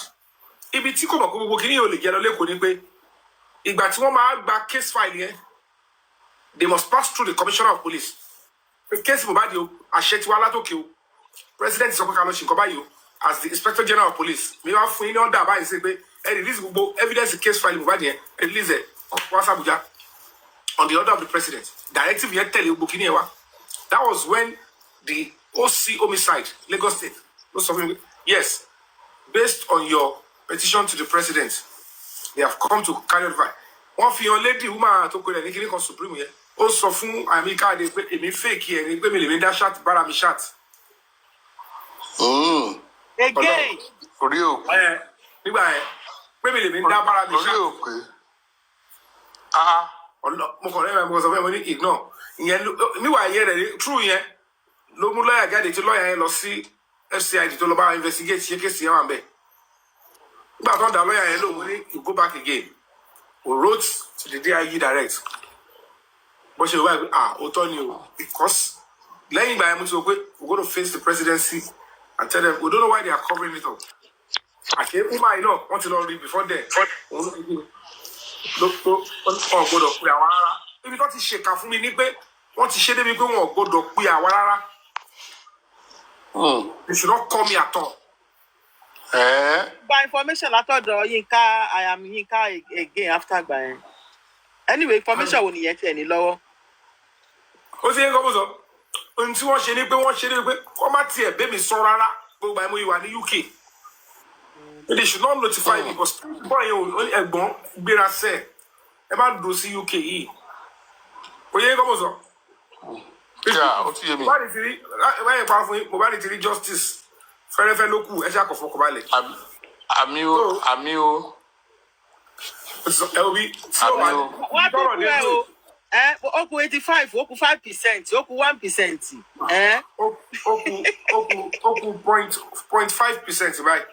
Okay. Wàá gbé ebú ẹ lọ́la wàá gbà yẹn lọ́la. Ṣé gbọ́ kò lè yé wọn rárá kò lè yé wọn. Ẹ mọ̀ nǹkan tí wọ́n ṣe tó tún sáyé ẹ mọ̀ ká burú tó ṣe yẹn. Ẹ mọ̀ pé naturally wọ́n ti kọ́kọ́ parọ́ pé tó ti deceive yín pé ọ̀rọ̀ Yomi àti àdúrà nìkan ni kíní kan irọ́ Yomi yẹn pọ̀ kò ń sọ̀rọ̀ ikú Mohbad ló ń bá wọn pò ewu yariwo tó pa ń gbà yẹn ṣé mi gbọ́ náà ni. Ká ní wọ́n ṣe tó ṣe. I was once a law firm secretary in Nigeria, so I know what you're talking about. I'm telling you the truth. So some people don't understand when they see me. They have no knowledge of any idea. Our beer parlor, just do all sort of nonsense and make it look stupid. The truth of the matter is this. Let's look at it with plain eyes. Even ẹyẹ kan dún pé ṣe ń gbọ́rọ̀ mi gbogbo yín ẹ̀ sọ̀rọ̀ lọ́sibí ìdílé sọ̀rọ̀ lọ ìdí o ọmọ yẹn ṣayọ̀ bàbá ṣọlẹ́kẹ̀. Farabalẹ̀ mú gbọ́ yín. ẹ jẹ́ ká play devil's advocate wípé Wùnmí o òun ju aṣọ funfun àti tó jù síbẹ̀ òun rò pé òun ní right láti ṣe yẹn ẹ bèrè lọ́yẹ̀ ṣó challenge blessing tó ń jù sínú sáré yẹn. Why was she comfortable and she's not bothered? Ó náà ju tiẹ̀ náà yóò ju tiẹ̀ blessing ju tiẹ̀. Àní kàtẹ́ gbà pé òun sọ pé kóun fẹ́ sọ pé òun ṣàkárá. The question is this: why are you not bothered? Tí blessing náà ń ju nǹkan síbẹ̀. Ẹ sọ kíní ọmọ yẹn sọ di akitan. Wọ́n bá lè má ríra wọn lọ́jọ́ yẹn. Wọ́n bá lè má ríra wọn. Ìyàwó ẹ̀. Wọ́n jọ agree. Ríbi tó wà níjọ́ yẹn pé ó ṣọ́gun àwọn èèyàn pọ̀ lórí ẹ̀gbọ́n ni. Ẹgbẹ́ ara wọn lọ́jọ́ wà. Ọlọ́run. Tẹ́mi sọ ni pé ìyàwó èèyàn kò ń ṣe àbúrò mi. Ìyàwó mi. Ìyàwó súnmọ́ yàn gan ju tó bá ti tó ìyàwó wọ́n súnmọ́ ra wọn gan. Nǹkan tó ń bà mí lẹ́rù jù nìyẹn. Kíní lọ. Nǹkan tó ń bà mí lẹ́rù every day. Ṣé bí tọkọ tìyàwó gan ló máa ń kú nígbà tí gbogbo àwọn ọmọ bá ti Ẹ bẹ̀rẹ̀. ṣí understand tí mò ń sọ. Ẹ gbọ́dọ̀ mi mà. Let's assume say Wùmí ní right lórí tó ṣe pé ọkọ mi lélẹ̀. Ó dẹ̀ ó tó lọ ó ti sọ fún un. ó fi ṣàdúrà kí ló dé tó lè challenge àbúrò ọkọ ẹ pé kí ló ń jú síbẹ̀ yẹn. ẹ̀gbọ́n tún ní kò ń ṣàbúrò. ẹ̀gbọ́n ọkọ ẹ̀yìn ẹ̀gbọ́n. ṣe rí ó lè gbé ẹyọ obìnrin ẹbùdí pẹ̀ kéré lọ́dọ̀ ọkùnrin please ìyàwó mi is like ìyá mi there is nobody close to me than my wife. I can't do anything without her. Oh my God, Mr. Even my parents. Of course. What about your wife, for God's sake? Your wife is your like your trust. I mean, on lo junior. Bọ̀ òun ò gbàgbọ́ gbogbo kéèsì yẹn yóò ṣì. Kò ní máa ń yẹ̀ mí lọ́wọ́ yẹn máa ń sọ̀rọ̀ wọn ní àbúrò ẹ̀ wà nílé ẹ̀gbọ́n wà nílé kíní kan wọ́n sì wà. Who are they? Are they living in the same room with me? Another thing tó fi tó wá ṣe. Ẹ̀wọ̀n tó ṣe another thing tó wá ṣe. Mr. Yomi sọ̀rọ̀ náà. Ẹ jẹ́ kí Mr. Yomi sọ̀rọ̀. Up until now, she has not told anybody. Ìdí tí ò ṣe mú death certificate ilẹ̀ tó fún the doctor's report. Tó ti ṣàlàyé fún anybody ẹgbọ́n rí ni. Kò sọ́rí. Why did you hide the doctor's report? Mr. Yomi second nurse ńkọ́ àti ìgbórúkọ ẹ̀ up to now. Ó tó ló sọ pé second nurse. Ó dẹ̀ ẹnu ẹ̀ náà láti kọ́ pé second nurse wà. Throughout the night. She stayed throughout the night. Kò tí ì fún wa lórúkọ ẹ̀ up to now. And the government said that. Ìjọba tó fọ́nì jù ìkẹrin bẹ̀. Ó ní I am committed to justice for Mohbad. Ó ní wọ́n ti charge spending àti associate tó procure nurse. Láti ìjọ tó ti ṣe kéèsì yẹn lady yóò lọ police station yẹn kò lọ court yẹn kò àtẹ́lẹ̀ kankan rí o. Ọlọ́run. Ẹ̀rù bá ní náà. Báyọ̀ tí mo ṣẹ́bi tó ń ṣe. Can you Ibi imagine? tí wọ́n ti ẹ̀ charge yẹn. And they just think that we just keep quiet and just go away like that. Ó wá ìfẹ́ gbà ni. Ó tún wá ní state kan. Yomi give submission wọn. Ẹ jọ tó ọ lẹ́yìn Mr. Yomi give submission wọn. No, let's interact, please. Let's interact. Interact láwa. Interaction làwa now. Actually, kò máa ń bí àwọn èèyàn lóyìn. When we come here, let us talk and let Yomi contribute. I mean, it's good. Mo sọ pé ní sọ. Interaction là ń ṣe. Interaction Interaction là ń ṣe now. Filẹ̀. Kobi, okay? Mr. Yomi ti give speech wọn tí mo gbà tí mo gbọ́ anybody sókè gbà wọ́n ti sọ gbogbo nǹkan tó wà ní wọn jáde. Yes. Wọ́n ti fún gbogbo wọn jẹ wọ́n ti yìnbọn tutù tí gbogbo wọn nínú ẹni tó wá gba ṣọ́ọ̀bù ti gba ṣọ́ọ̀bù tiẹ̀. Wùmí Ẹ máa continue. Mr. Yomi ẹ máa continue. Wùmí tí mo tó ń bá wọn jà ń sìn. Ṣé gbọ́ Mr. Yomi ẹ máa continue. Ẹ máa continue ṣe. Ó mọ̀ pé Ó ti mọ̀ pé Yomi ló fọ́ ní problem. ó mọ̀ náà. Kọ́bí kọ́lẹ́tà ẹ̀ nìyẹn. Gbogbo ìtàn ṣe yẹn náà. Gbogbo tí bàbá ń ṣe bàbá ò ṣèkè rárá. Ó mọ̀ pé tí Mr. Yomi ló ń ṣèkè òun. Bàbá yẹn ò rí ṣèkè rárá. Wọ́n ti di kan náà báyìí. Ẹ imagine. They are all together now. Okay, the point is this, we don't have to deceive ourselves. Bàbá tó bímọ fún rẹ̀ gangan.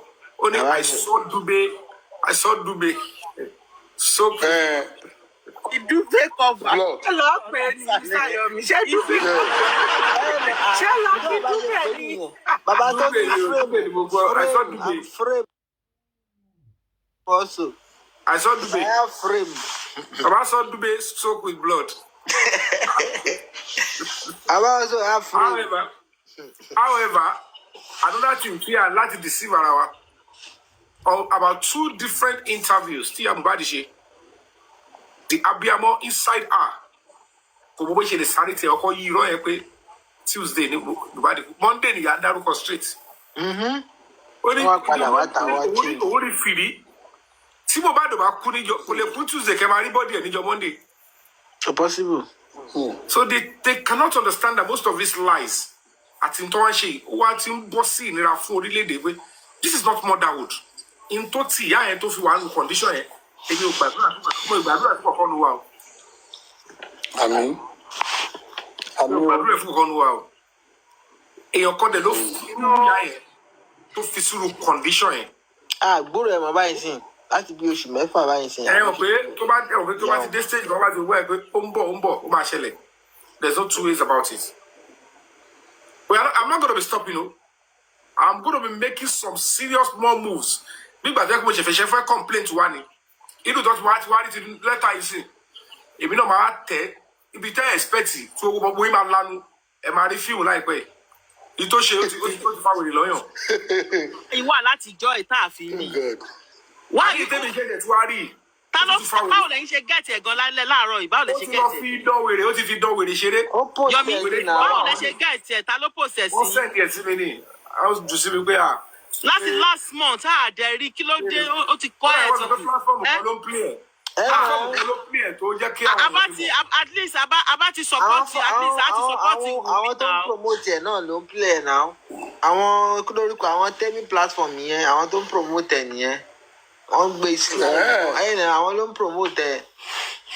Èmi náà ti àwọn èèyàn ti ń comment gan ti pẹ́ níbo mo live mo ti wà lọ́wọ́. Irú punch tó fi orúkọ mi fún síbẹ̀ yẹn. Báwọn gbé lálẹ́ sí a máa gbọ́n sí ó máa ní káàkiri. Yomi ti gbọ́ tẹ́lẹ̀ but Ọlọ́run dẹ̀ ti ṣe Yomi ti rí Yomi á bá wa publicize ẹ̀ dáadáa ń sìn. Thank you. Lóyá nǹkan méjì ní wàá ṣe máa bring the notice of the Attorney General of the Federation and the office of the President. Presidency ò try yo. Presidency ò try yo. Wọ́n ò try yo. Kẹ́sì tó ti wà ní kóòtù ní Èkó. Kò yẹ kó tún rí òkun náà o, kò dáa o. Mr. Tinubu ọlọ́ọ̀ try. Then lọ́ọ̀yà tẹ́mọ̀ lọ́ọ̀yà tó tẹ̀ kọ́ lẹ́tà yẹn náà ó kú iṣẹ́. Iṣẹ́ ló ṣe. Pẹ̀lú àwọn gírámà tó le tó le. Mo fura sí lọ́ọ̀yà yẹn pé bóyá lọ́ọ̀yà yẹn máa wá ká lòlò.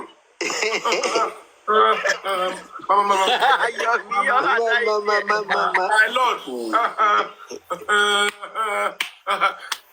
Ó ní kẹ́ lọ pa ó ló jẹ̀bi.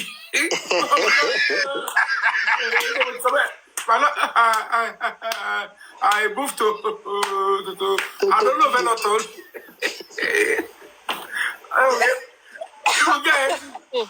Ojú ẹ̀ máa ṣùkò níwọ̀n pé akálò lórí lọ́ọ̀yà o. Báwo ló ṣe fẹ́ win the case? Nígbà tí wọ́n ń kọ́ ilé as a public statement. Nídìí kò mọ́rú sí kò mọ́rú. Ẹmọ̀gbọ́n tí o bá lò tó bá fi gaslight. Instead, ó ṣe báyìí pé I had kìnnìkan from social person. Wá Yomi o ti fẹ́ máa fún ní expo. O láyè láti máa fún àwọn people in the expo. Publish the paper already. Ó ti lọ. Ó ti wọ̀ dà. Kárí kò tí publish sí ìyẹn ló máa lọ ṣe. Ó tún máa tú mi kọ. Ẹ máa gbọ́rọ̀ mi kò ní tún kọ́ torí àti òwú àìpé ọtí káwọn. Simple thing. Tó wáyé pọ́ fẹ́ kẹ́kọ̀ọ́ ní training ọmọ ayọ̀ gidi. Irú presidency yẹn ni ò bá ti gaslight presidency. Ẹ ti understand? Kò lọ́gbọ́n ó fẹ́ get sympathy. Òun pe ministry of kìnìkan. Ó ti mọ̀ pé presidency wá involve nìyẹn because tó fi lè acknowledge pé wọ́n gbé ọ̀rẹ́ kìnìkan and the fact is the case is in court. Or the president is overriding power. However, now tó bá kọ sílẹ̀ pé so activist self-acclaimed kìnìkan ó ní mi self-acclaimed filmmaker. Mi ò kọ́ bó ṣe ń ṣe filmmaking lù tiwọn àti godmother kí ló fẹ́ pè é tó bá ti pè mí self-acclaimed. Mr. Yomi ìyá ti ṣẹ́yìn gan ẹ̀yin ni self-acclaimed. Tó bá pè mí náà ló máa pè Ìyábọ̀ tí n bá jẹ́ lójú ẹ̀ náà ni Ìyábọ̀ jẹ́ torí mọ̀ pé Ọlọ́run máa mú wa ó mọ̀ á fi Ìyábọ̀ lọ tí mi bẹ́tà ju tiẹ̀ lọ. Nígbà tá à ń ṣe fíìmù bọ̀ láti ìbẹ̀rẹ̀ pẹ̀pẹ̀ amòye àwa tí fíìmù wa make sense tó tà. Of course, now that's a fact. Ó jìnnà sírú àwọn fún kẹ́ tó yìn yẹn. That's a fact. Ìyá fíìmù à ń sọ̀rọ̀ acting. Kò yẹ yín. So n tó bá ti fi èmi wé náà ló máa fi yẹn wé. Ọlọ́ba kọ̀ dé àìmọ̀ṣe sí wa. Kí n máa bọ́ọ̀lù lọ́wọ́. This is something should have done. But I'm writing because of a serious concern of an activist. I would, I am available.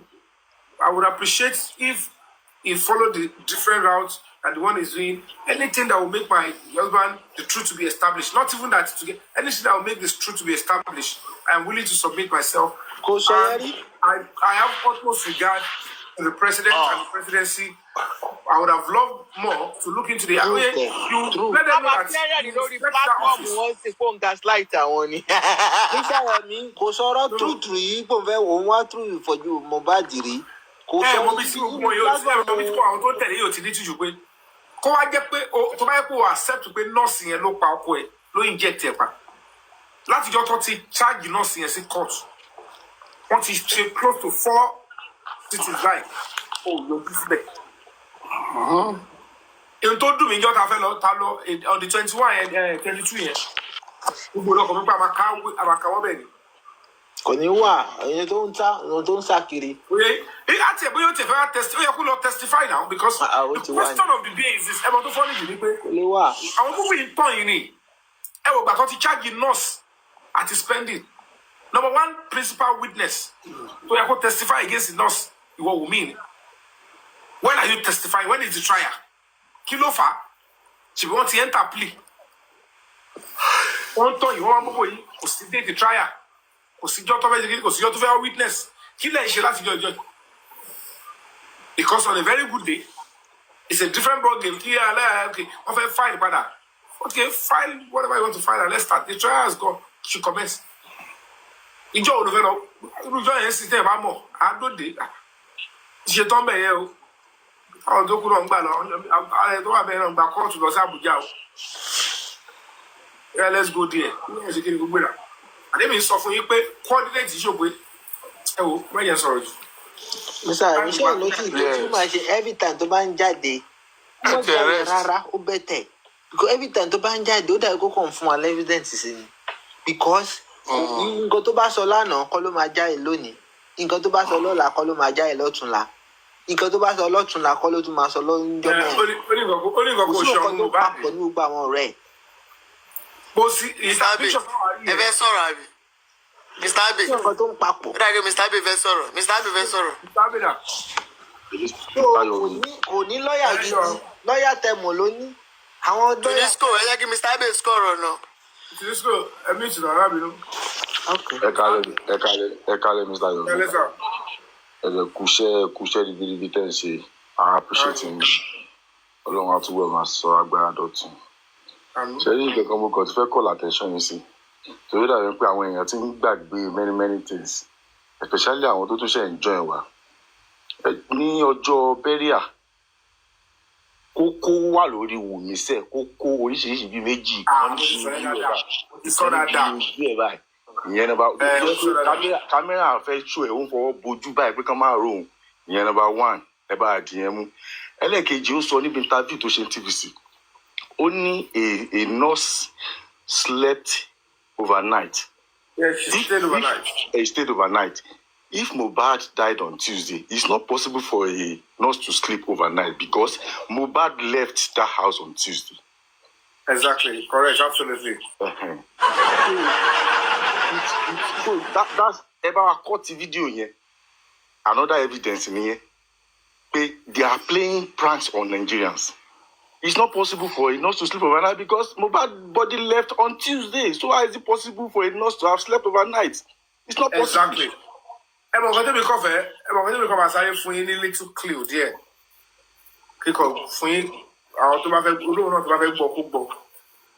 For the sake of justice, naturally, investigation for Shileko into Boyo Furasi testimony to driver and give in the corona later.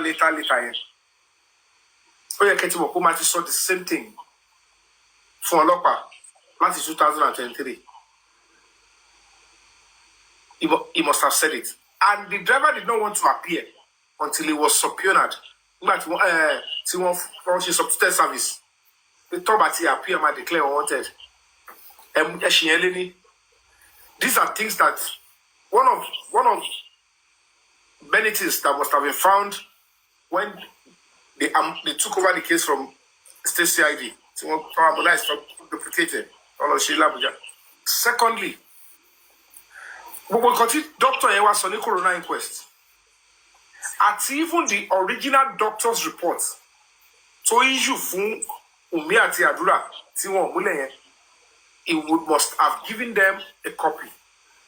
Tó bá wà nínú file. ọlọ́pàá Lagos State lè má ṣiṣẹ́ lọ́bẹ̀ but it will be in the farm torí pé ọmọ ibẹ̀ yẹn ò ṣe yí mọ́ because doctor yẹn máa ti sọ fún wọn pé èmi ò mọ ohun tẹ́ ń ṣe o anytime I am needed I will tell you my own truth ó lè sọ fún ọlọ́pàá ilé kí yẹn káwọn bù mọ́lẹ̀ for kọ́ tọ́jú ẹ̀ so the report will be saying something Iketabe, the doctor that confirmed that I only CCTV, she should know by now that the detectives in Abuja must have seen the CCTV. I understand. And if in the reports it is stated that Mohbad is already suffering rigor mortis at O2 stage 4, it's possible that Mohbad declared dead in 3:30 in Kuramed Hospital. He Perez cannot declare dead in 4:30. Within 1 hour, what is suffered rigor mortis. Because bearing in mind, 4:30 no share debate. That means Mohbad must have been there like 30 or 40 minutes part of Kuramed. How can somebody who passed away in Kuramed Hospital as at 3:30 go was one in rigor mortis within 40 minutes? Darucha does not want to do that to 11:30. If the doctor is not saying stage 4, say my time Mohbad wa kuni, o kuni 3:30, o tu kuni 4:30, o tu kuni 11:30. Different statements. What are the BID here? Mo tún try sọ fún yín pé mo fẹ́ lọ jìnnà sínú nǹkan tí ó wà nù tó wà lẹ́ gangan. It's just ó yẹ kó ti yé yín bẹ́ẹ̀ pẹ̀lú méjì tí mo ra mú lásán yẹn. Because all these things are contained in the previous investigation done by Lagos State government. And the question now is, the testimony of the driver, must have be there. And the question is, who are the 3 people? Check this. When it is time for justice,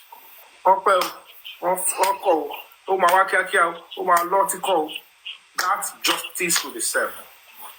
Amen. So lastly, Kinto drop sanity or Arifa. Sir, me if I can fún Arifa ní relevance kankan ẹjọ́ tó lọ.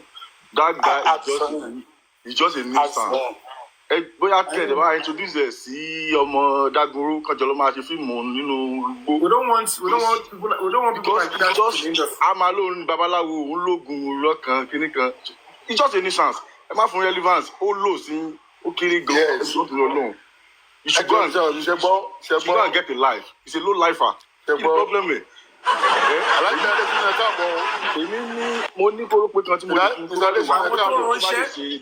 Àwọn tó ránṣẹ́ tí wọ́n mọ ohun tó ń ṣe ní ever bá wí wọn rí wrong thing níbẹ̀. You could see that there was conspiracy of silence. Ìdọ̀tí yẹn ló ń ṣe. They thought I am in that league. So gbogbo wọn tó gbéṣẹ́ yẹn fún. So now ẹlẹ́dàá Mohbad ti ń bá ogun ọkọ̀ sójú kan lágbàá ìlú mo ti sọ mo ní bọ̀bọ̀ yóò kò tí ì fẹ́ rí justice ọ̀tí táṣìírí gbogbo wọn ẹ̀ ta gbogbo àwọn tí gbogbo yóò mọ̀ láàrin bó ti sọ kí ni ẹ̀gbọ́n mo ní láàrin 1B àwọn tẹ́ expect àṣírí wọn máa tú èṣù máa ṣe wá ara máa ní wọ́n máa show true colour wọn jáde ẹ̀yin ní kẹ́kọ̀ọ́ wà careful pẹ̀lú unnecessary empathy sympathy because anything tó bá ti máa obstruct justice ẹ bá sọ pé sign báyìí ni mo rí nǹkan báyìí forget about whole story most of these people have changed they have a price already because gbogbo báyìí ṣó yẹn wọ́n ti lọ negotiate that individual àti bá wọn negotiate àti lọ pé wọn gbogbo àwọn territory changes tó kọ̀ pé ìdásẹ́mi yẹn they have long been bought over for a long time because ọ̀rọ̀ ẹgbẹ́ iṣẹ́ yẹn sẹ́ Yomi yẹn ẹni tó lè lọ sínú pépà kan àtàkùn mi ló máa ráwọn tó súnmọ́ mi tí ò ní fẹ́ lò wọ́n. Because how quick you know if I ever for 200,000 on my share. As I read the time enemy banana. So my action and decision to distance myself from those people is not out of disrespect. It's out of the fact that I can't continue to entertain their betrayal and attempt to finger my brain and ridicule everything I'm doing. Don't touch it heavy gun. Iṣẹ́ tó lò ti ṣe wàhálà lọ on behalf of the public káwọn kan rẹ́ẹ̀dì kan rẹ̀ gba kọ́nà kọ́ máa tanra wọn pé àwọn náà kàn kiri síbẹ̀ àwọn náà competition síbẹ̀ kò ṣòwò nìkan lórí SID oṣù nìkan ló mọ kíní kan ṣé àwọn èèyàn gbẹ́lẹ̀ lè wá àwọn èèyàn gọ̀ ni ẹ̀yin tẹ́ ẹ̀ ṣe kọ́kọ́ kó tó di pé mo wá dé tán ẹ̀rẹ̀ ìfẹ́ máa dábí ọdún fún àròbí òwe. Because one the dying because it was until I wrote my statement they activated it. Only mo ṣe detail gbogbo video yẹn. Complication tí omi make ó ti fi hàn wá ta ló ń ṣiṣẹ́ nu jẹ́ for help. Orúkọ ẹ ló dá. Omi àwọn àríkò kó sí ìyá wọn. Ìwọ ló kó jọ Mohbad mọ́ ni. Ẹ tó ń fún bí. Yomi, you are not Mohbad's widow and you can never be Mohbad's widow. You are Mohbad's ex-girlfriend.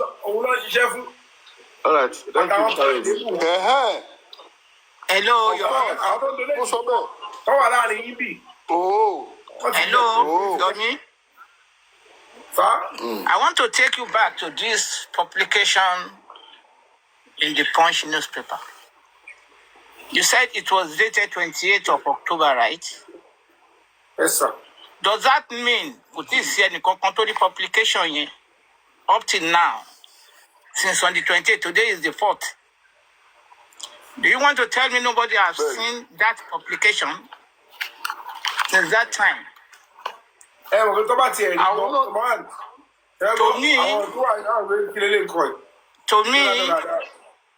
To me, what I can see that is happening in that publication is that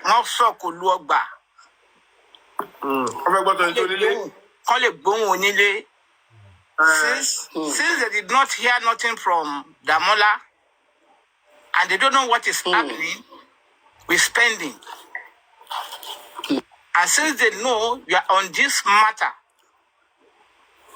and that is the main reason they are putting your name there so that you can talk and the public can talk.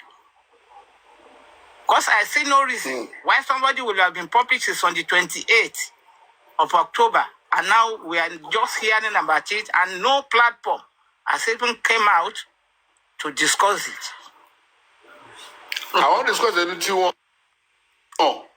Because it is a public something. It's not hidden. Mr. Adesina, wọ́n discuss ẹ̀ lórí péjì wọn. Wọ́n gbé sórí Brisky gan ni o. Àsán àná ni Papadano sọ pé ẹnìkan rèsẹ̀ pé there was a publication and Papadano was not opportune enough to read it. So, I see no reason why Tọ́jú Mama gbérù nǹkan bẹ́ẹ̀ yẹn jáde tí yọ ẹ̀wọ̀n mi ó tún wá ń dárúkọ presidency. Ṣé presidency ò lágbára ní state lọ? Ẹ má dá lóhùn. Ó ní kéèsì tí wọ́n ti close ní court. Presidency wa lọ gbé dìde. In the light of a new lead, it can be revisited. Not even by the presidency. Even if it is after 4 years. You try a case in the court now. Even a division can look into it. A division can start. Àní lọ́yà onípátákùpá ẹ̀ ẹ bá wo lọ́yà ẹ̀ pátákùpá ló máa wọ̀ kiri lọ kóòtù. Lọ́yà yẹn náà gan. Lọ́yà yẹn ò sọ pé òun lòún sáyìn yẹn. Ó gbọ́n. Ọ̀yà ti sí fún. Ó ti sí padà signed by Wunmi. And for her to call herself a widow is not. It is even another thing. Although it's a widow, but she's a black. To be honest with you, enjoy it. Any sane person to marry publication, they will know certainly that you're not trying to make a technical point. You are trying to just tear down your fabiyi and scare him, and that means unebolерuni. Yes.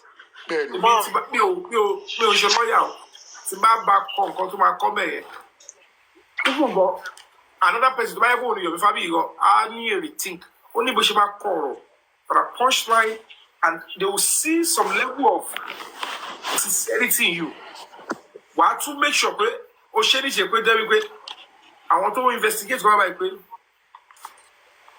But I go get you. You come on, come by.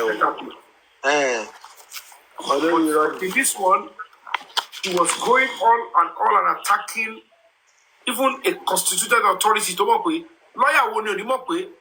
Like the president in Gokodasi, in the light of a new lead, something. There is nothing evidential.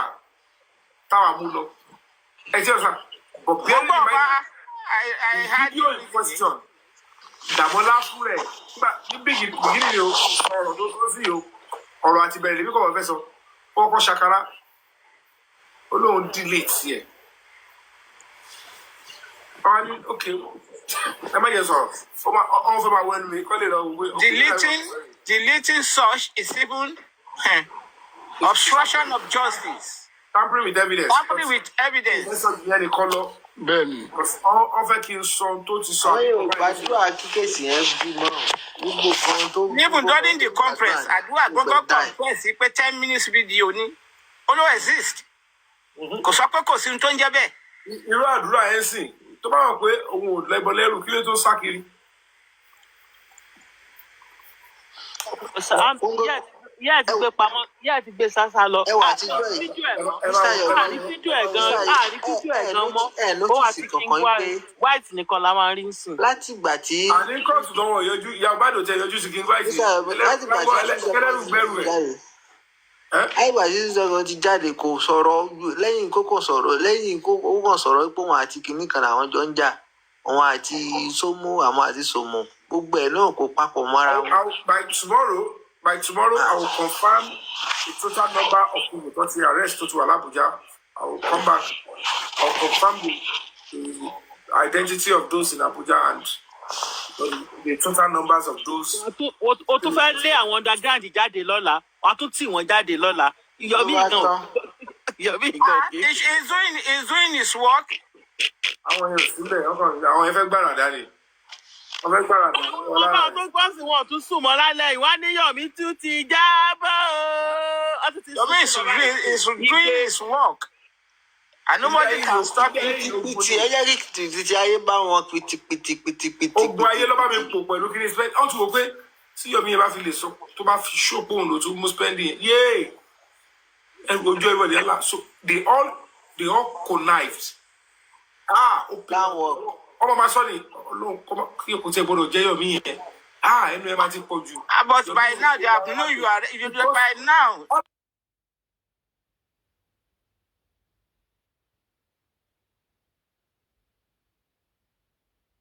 They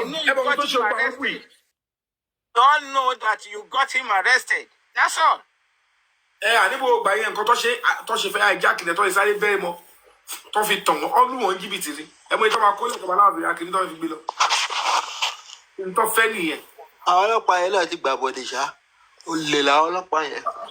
Àwọn yẹn ìjọba máa dì pẹ̀lú àwọn òun sọ̀rọ̀ wọn síta ni. Lábọ̀dẹ̀ ni wọ́n. Ọlọ́run kó ṣàánú fún wa náà ni kó ṣàánú. Lábọ̀dẹ̀ làwọn ọlọ́pàá yẹn inú ẹ ti fàyà párapàra. Tí n bá wà ń jọba màá kó dì wọ́n ga jù náà. 8 more minutes we gotta go. Mi gan ara tẹ̀ tí ń ro mí gan. Bá gbá wọn mú lórí àwọn ọlọ́pàá tó ṣe lórí. Fún wa lórí rárá. Kí ló ta àkàrà mi táwa yìí? Wọ́n máa capture mi ni. By tomorrow now, àwọn nǹkan mi àtún jáde about this publication. So be ready to be dragged. Wetin dey happen? Bámi mi orí gbogbo àwọn tó máa ń ṣe yẹn mi. Dragging na water, Mr. Yomi ò wò wọ́n. No, àwọn kan ti ṣe lálẹ́ yìí, àwọn kan ti ṣe lánàá. They will come out for Mr. Adesina, àwọn kan ti ṣe lánàá, wọ́n ti drag wọn lánàá, ọdẹ ìṣínà water. Àwọn kan tún ṣe lálẹ́ gan, the way tí Mr. Yomi ṣe ń ṣe show, wọ́n tún ṣe lọ́wọ́. Dragging na water. We no dey hear wetin dem dey talk. Na front we dey go. Wọ́n ti drag Mr. Yomi àti. Wọ́n nílé jáde wá sórí platform Yomi báyìí. Láwọn kan ò nílé jáde wá sórí platform. Àwọn underground dey drag Yomi àti. Wọ́n yìí máa ṣagídí. Káwọn náà sọ̀rọ̀. Dragging yẹn pọ̀ látàná. Ó kí wọ́n tún fèpè sí orí elépèlépè lọ wọ́n ṣépè fún Expander wọ́n kẹ́tẹ́ Expander ṣe fún wọn. Expander tí Yomi ti kó ràn. Expander gan ti dà kan. Wọ́n ṣépè èpè ńlá ni o. Ṣé láàrin ìgbà tí ṣe ń gbọ́rọ̀ mi? Lára nǹkan tí mo fi dáríjì nígbà yẹn tẹ́lẹ̀ tí wọ́n kọ́ fi sọ pé okay let me let you go kéèsì African TV. Nígbà tó sọ pé Yomi Fabiyi, let me warn you about that supreme clinical, which is dangerous. I know what I'm telling you. Be careful of her. I don't get critical of anybody. Only when we can play video anyway. Boy, I get to boy, hero Arabu. See that boy to allow me daddy. Mori was ironic boy. You know, they don't go really, just like you don't cause a parent get the point. But me, it's to let you. Ìdí nìyẹn ló máa ń bí lójú bá tó ń pa ara dúró wọ́n burúkú báyìí kọ́ lọ́run tẹ bá mi lò kí díẹ̀ fi lọlẹ̀ irọ́ ni. kò lè lọlẹ̀ àbó ti lọlẹ̀. wọ́n ní parọ́ yẹn ìdí mi kàn ń jò èmi kan máa ìkọ́rẹ́ ìdí wọn pé ẹ tún máa parọ́ wọn mi kí díẹ̀ lọ òkú máa papò jù. oyè yín. sẹ́yìn lọ́lọ́ ni ìdí ò lè jo ẹni bí ni là ń jọ. bàbá yẹn ló wo àwọn girlfriend yìí. ṣé sìn iná ṣẹ̀ṣẹ̀ ń rí dín yẹn ni o di past how many years. àti òróró ṣe bíbí ẹ lélẹ̀ bàbá wọn bẹ́ẹ̀ wọn kiri kan tẹ́mi yẹn ó lè jẹ́ díẹ̀ papò ó kọ̀ lọ́yàn ńlá ni kò sí lówó ṣe bíbí ẹ. ibi táwọn èèyàn fowó ṣe. àwọn èèyàn lọ rà wọ́n rà kí wọ́n gbé sí. wọ́n gbé sí. ṣé mo wà ọ́ dìbò ẹjọ́. ẹ wà ọ́ dìbò. ẹgbẹ́ ní sí máa ẹ má bínú bí mo ṣe máa ń sọ̀rọ̀ tèmi o ẹjọ́ ẹ má bínú ẹjọ́ kò yẹ kí n dí ẹ̀mí ni ẹjọ́ ẹ má mú ìfẹ́ kẹ́nìbọ̀dì push yín pẹ̀lú olórí ẹbí ẹjọ́. mo ti push ara mi dáadáa. I don't condone such people. Ẹ gbàgbé bó ṣe ṣẹlẹ̀. ẹ dúró. I've told you. Let me explain something to you. Lára máa ń fẹ́. If you are sneaky and you have dwindling personality, if I notice you, nothing will ever make me, bá kó epo báyìí kó sọ́wọ́, I won't go there and leak. Ọ̀nà máa fà àtijọ́ àti wọn àti ibi tó nira. I don't know this person from anywhere. Justice is on it. And whatever it is that anybody hold on, my brother. Whatever anybody is doing, they are doing it for justice, not for a personal problem of Yomi. If it's true, one is a mistake in here. And I run an NGO that is working and helping the public. The last Sunday, day of it deliver, is for the benefit of everybody. Because you benefit pé ṣebí wọ́n la story ẹ̀ ṣe nítorí kò lè bá ṣe kíni kò lè bá níyàwó lé àbí kò lè rí lé kọ́ àbí kò náà tẹ̀ lè ṣe fíìmù kò ṣòwò fíìmù lẹ́ ń dá fún mi kò ṣòwò àárẹ̀ kò ṣòwò àti so he keep mistaking the support they are voluntarily putting up to do something tó yẹ pé àwọn náà máa gèrè ẹ̀ ọmọ wọn máa gèrè ẹ̀ ṣèbá àwọn máa ń yọ wá Nàìjíríà are you saying wọ́n máa ń yọ wá sí Nàìjíríà wọ́n yọ wá àwọn jáde wọn ṣẹ́ ní ti. So it's quite disgusting when somebody like that you think that, I am doing something important to this person, who support Utoshi, and that guy, I saw his demeanor. Taniye because ebi o mo to lórí ẹbí mo bá wa bí. No, mo sọ. Ọ̀rọ̀ ẹbí náà mo sọ. I am saying, gbogbo ìgbà tí you people you are just being hypocritical. Tó bá jẹ́ pé lóòótọ́, he as a person has called me one time. Nígbà tí same Arifai made attempt to run ara ẹ̀ lọ sẹ́wọ̀n láì ṣe mi. Tó ṣiṣẹ́ pẹ̀lú Kárìmọ́ ẹ̀ tó lọ kó evidence tó náà kó lọ sí. The question is this, bèrè lọ́wọ́ ara yín ni pé, why would you Arifa, ìwọ náà lọ sí pàǹtí, ìwọ ló bá àwọn ọlọ́pàá pàǹtí sọ pé wọ́n ní nǹkan tó máa fi rán Yomi family lọ ẹ̀wọ̀n. Ẹ wo nǹkan tí mo fèsì ńgbà yẹn. Tẹ́bi ọmọ gbogbo bọ́ ìtì ń ṣe lẹ́yìn gbogbo ọmọ kò ń ṣe nǹkan yẹn o Kàrímọ́ ló tú àṣírí ẹ̀ síta. And after the expose ṣe àwọn ọmọ nílẹ̀ láti react. I reacted that time. I never knew he was banking on him supporting my NGO with money. Ebi wọn ká ní mo mọ̀ pé tó lẹ́lọ́ sọ pé kí n dáríjì o, I should let it go. I thought it was just a genuine call for peace. I honored. Because anybody tó pè mí pé Arifa ní problem kí lọ assisted. Arifa ìfún rẹ̀ náà ló message mi, ó shut me up about I get problem. They don't carry me and they take me to zone 2. But don't worry, you're good. I'm the one who's zone 2 by our wobby. I shall be a wobby. Mo lè ti kò sí láti gbà yẹn. Mo ṣe lọ ẹ lọ bèrè láwọn tájọ lọ gba àwọn tó ń tẹ̀lé. nígbà tí a mo rí pọ́rọ̀ yẹn le wọ́n lọ tò ní létà wà lálẹ́ sí ọ́fíìsì AIG pé kọ́ bá mi kọ nóòtù pé mo fẹ́ rí AIG lókè àwọn ẹni àwọn bísí lókè àwa ta tò sí ajá ìjókòó pé wọ́n á tó pè mí wọlé bẹ́ẹ̀ ni màá tún lọ síbi tí ọ́fíìsì wọn ló ń kọ statement bẹ́ẹ̀ mo tún lọ pa ẹjọ́ ẹ má jẹ ọdún fún mi mo ń lọ bọ̀ gbogbo AIG zone 2 yẹn ti dá àwọn díẹ̀ lákùn bẹ́ẹ̀ until ìgbà tí wọ́n á realize sọ pé ọ̀gá wọn yẹn tó jẹ́ òsì yẹn pé kò ní gbà kọ fún bẹ́ẹ̀lì pé wọn náà ti lọ ṣe detention order mo ní kí la máa ṣe báyìí ẹ lọ wẹ́yàn ọ̀tẹ́ bá rí ọ̀ tó lè pe báyìí mo ṣe òfin ẹ̀ pé má jẹ́ ẹni dúró dọ̀rọ̀ kí ni mo had to put a call through wọ́n tún sọ pé go and give the phone to the man tọ́lọ̀ ń bá a ṣe so nítorí Friday lọ́mú a sùn Friday Saturday Sunday Monday ó lè jẹ́ tó máa fi di Monday yẹn gẹ́yìn máa kọ statement awakọ̀ àròjọ pa wọ́n bá ti pọ́nrọ̀ yẹn wọ́n ṣe kinní kan wọ́n lè sọ pé àwọn fẹ́ gbé lọ court àbí whatever it is but we were able to secure the stuff ibẹ̀ láti sọ pé òkè o èlò ló kù wọ́n pa àwọn tó lè pè this thing wọ́n rí bó ṣe destroy mi tọ́lọ́hún ò gbà fún mi tí mi ò rẹ́wọ̀n yìí wọ́n wá rí i pé gbà tó tún wá ní problem mi ò fi wà wò mo ṣe yẹn now this man you now saw all that ó wá rí i pé ní ìwà bọ́ta ó wá kọ́ bẹ̀rẹ̀ pẹ̀lú pé ó ṣẹlẹ́yà tèmi pé wọ́n ní kémi o favourite wọn o wọ́n fẹ́ arrest yẹ ó ń ṣe frog job kò mú dúró bẹ́ẹ̀ tó wáyé pé ẹnìkan lẹ́nu sọ pé kì í wọ́n lè ignore pé o ìsàrà they now realize the fact that ó wá bọ́ta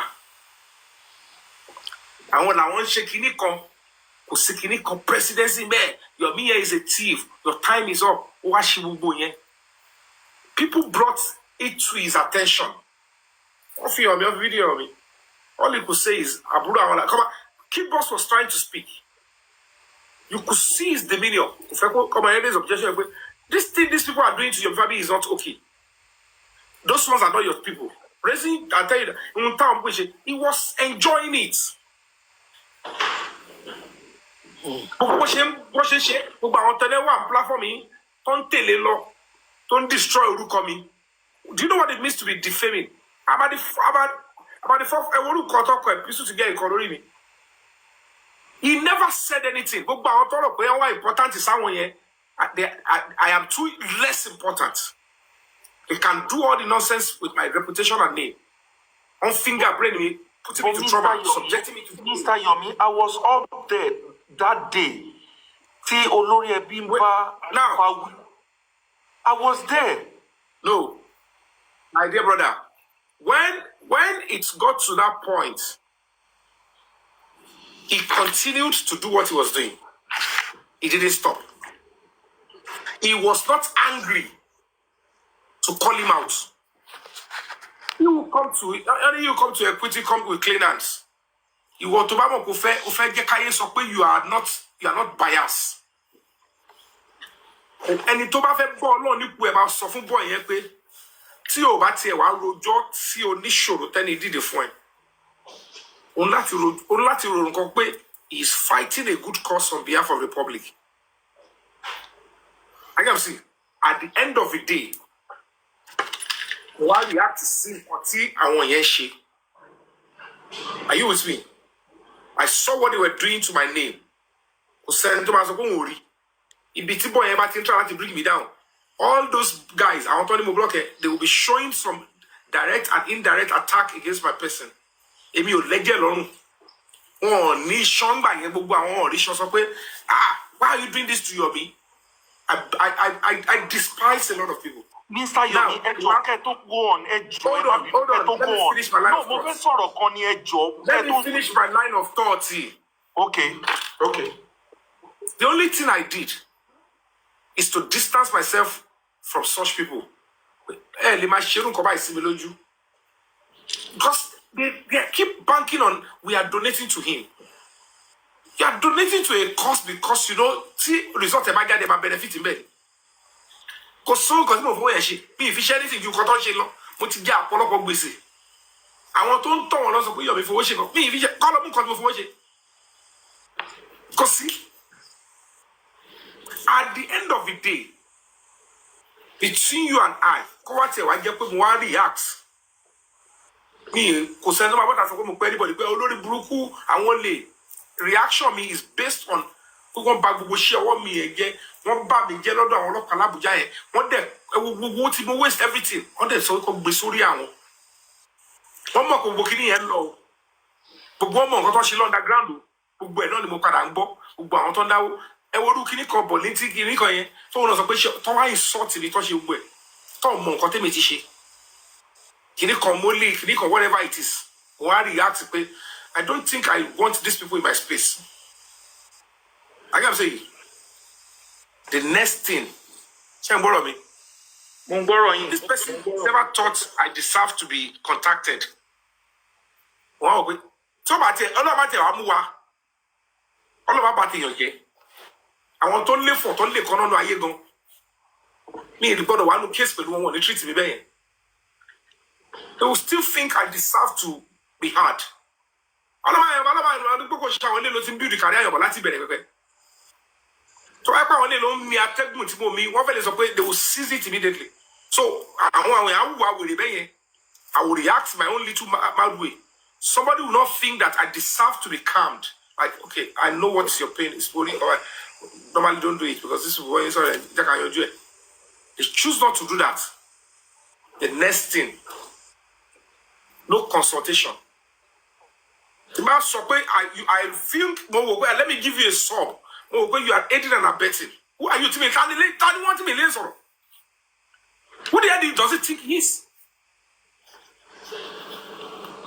I will tell you when you mess up with me. I will tell you when you're trying to be biased.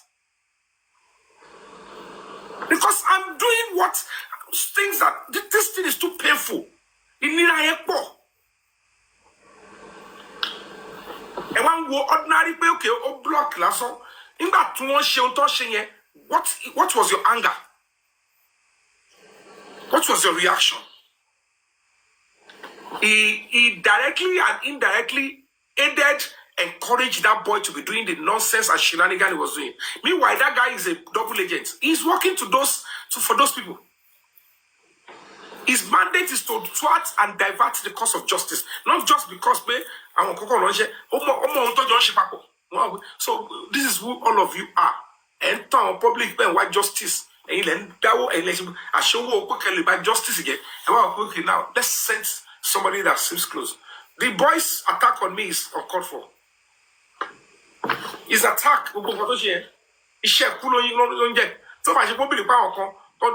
so boy encourage and I saw all of them I blocked them off. I don't want to see the nonsense you guys are doing. If anybody thinks, okay, that reaction is too excessive, then I will tell you, what was your reaction when you see that they were aiding and supporting somebody trying to bring me down? So we about to make you don't share rubu yellow mark and don't look at it, but look at one to see Yamakaki, only get with Asho, or should you yellow about our soul. Sanity board reputation like this Solikudo. So by Shekura on your right on full on audience, it will platform. Do they have to come back and say they are part of it? They will claim they are seeking justice and they are supporting and aiding nonsense. So our justice seekers, very but the only reason this case is so peculiar and to perfect keep a distance with the jail because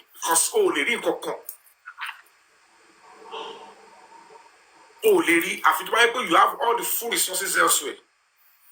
And putting resources down to support the struggle, it doesn't mean I have to trade my self-dignity. He acted irrational. He acted like Olonimi. He acted like Timothy son commercially.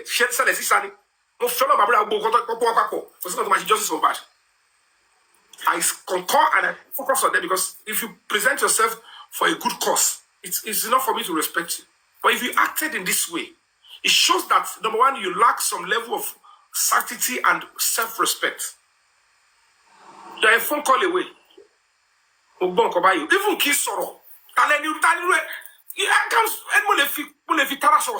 my parents. Calm down. Because at the end of the day, about 20 or 50 interactions, to buy just pay a call meji, most of them react negatively. You still give the person kudos, well, Elerani, but you go got you that. Tiba sort of point I expect more and share pussy. You should know that certainly this person is not a rude person, but the man neither react. What they are trying to tell you is that the man donate for I'm a boju again. I'm a sausage dragging on the bidder kusoro. I want some people say I don't tell anybody who is deceiving all these people. Who told them I'm going to see what they are doing? The man fún wọn láyé iṣẹ́ ni máa ṣàdúrà débẹ̀ ni pé ìwọ Ọlọ́run ọba o ilẹ̀ tó fẹ́ mọ́ yìí o àtàgbàlagbà o àti tó níṣẹ́ àti tí ò níṣẹ́ bá mi kó wọn jọ pọ̀ ọ̀rọ̀ mi ní kó bẹ̀rẹ̀ sí sọ wọ́n sọ dáadáa wọ́n sọ burúkú ariwo ni mo fẹ́ wọn lè ṣe máa ní pé portable o even ẹwọ́n àlejò àsáyìndé ẹ máa mú story kan jáde tó máa ní ariwo yẹn gbọ́dọ̀ lọ. They don't understand èròjà ní majority wọn torí ìmúntẹ́mi fẹ́ sọ dáàtì bí tí mò ń lọ ó kọjá ogun lọ́dọ̀ yìí. Wow. Mr. Yomi. Èròjà fún ètùtù àti tó lówó àti tó wọn kò sí àkàìbà bí mindset wọn ṣe rí ló jẹ́ pé àwọn ni wọ́n wà fún èlò yẹn àwọn èèyàn gidi tí mindset wọn da wọn ò ní wàrú ìpéjọpọ̀ yẹn torí wọn wà pé a máa fi àárọ̀ kùtù ọ̀sán àbímọ tiwa síbì kan ayé ò sọ̀rọ̀ wa ò sọ̀rọ̀ mu wa a máa jókòó a máa lójú èèyàn kan and at the end of the day after 2-3 days they still come back to the fact that the guy is still in the struggle and is going to be doing well. Jurawalo. Science in it. Spirituality controls the physical. Yeah, thank you, Mr. Yomi. Mr. Yomi. You understand? Yeah, can I say my own part? Kelly Bomi Dada. Can you give me soro? Let me talk. Can you hear me? Sherry Oroi, I can mix it up new. That day that Olori Ebi called Arifa, honestly, gbogbo àwọn tó wà lórí platform, gbogbo wọn ni wọ́n bu Arifa. But you cannot say anything bad to Yomi. Yomi is for us and for everybody. Everybody supported you. Ìtorí ọ̀rọ̀ yẹn Olórí Ẹbí ní láti scorn Arifa, and he did not know what to say again. And he was begging. But and Olórí Ẹbí, I can witness that. Ọba wọ́n ní pé Arifa jẹ̀bi. Yes, and he said this is the last time. If you continue, Ekele tó ń toṣù bọ́ jẹ́ Yomi. Ọba wí lọ́jọ́ yẹn mú wa ń bẹ̀ everybody ló bá wí. The question now is Mr. Yomi. Hold on. Ẹ jẹ́ kó láǹdì náà, ẹ má Mr. Yomi, ẹ jẹ́ kó láǹdì náà. Hold on first. It's hold on. If Prince Edrono. If that is even what actually happened, now this is it. Does that remove my right to react against Arifa or anybody from that platform? No, 100%. Wait now. Wait. Tibari pe ati eni tó rò pé only the platform here. They don't have regard for anybody, including whatever I'm doing. Tibawa react. And I think like I react like you didn't even do enough. Because there is a way you would have corrected this person and it will stop the nonsense. Oh, and God. There is more reacting, but she reacts to me. She wait for anybody. Let me just block these people off. Even táwọn yẹn bá wá padà wá, bákan làwọn ò ṣe jẹ́, àwọn làwọn ti fún Yomi ní food láti kókó, ọyàn tí yẹ mú gan, àwọn làwọn create ọyàn yẹn fún àti bí kìbẹ̀. And they come around to say that. Mr. Yomi. With my status personally. Mr.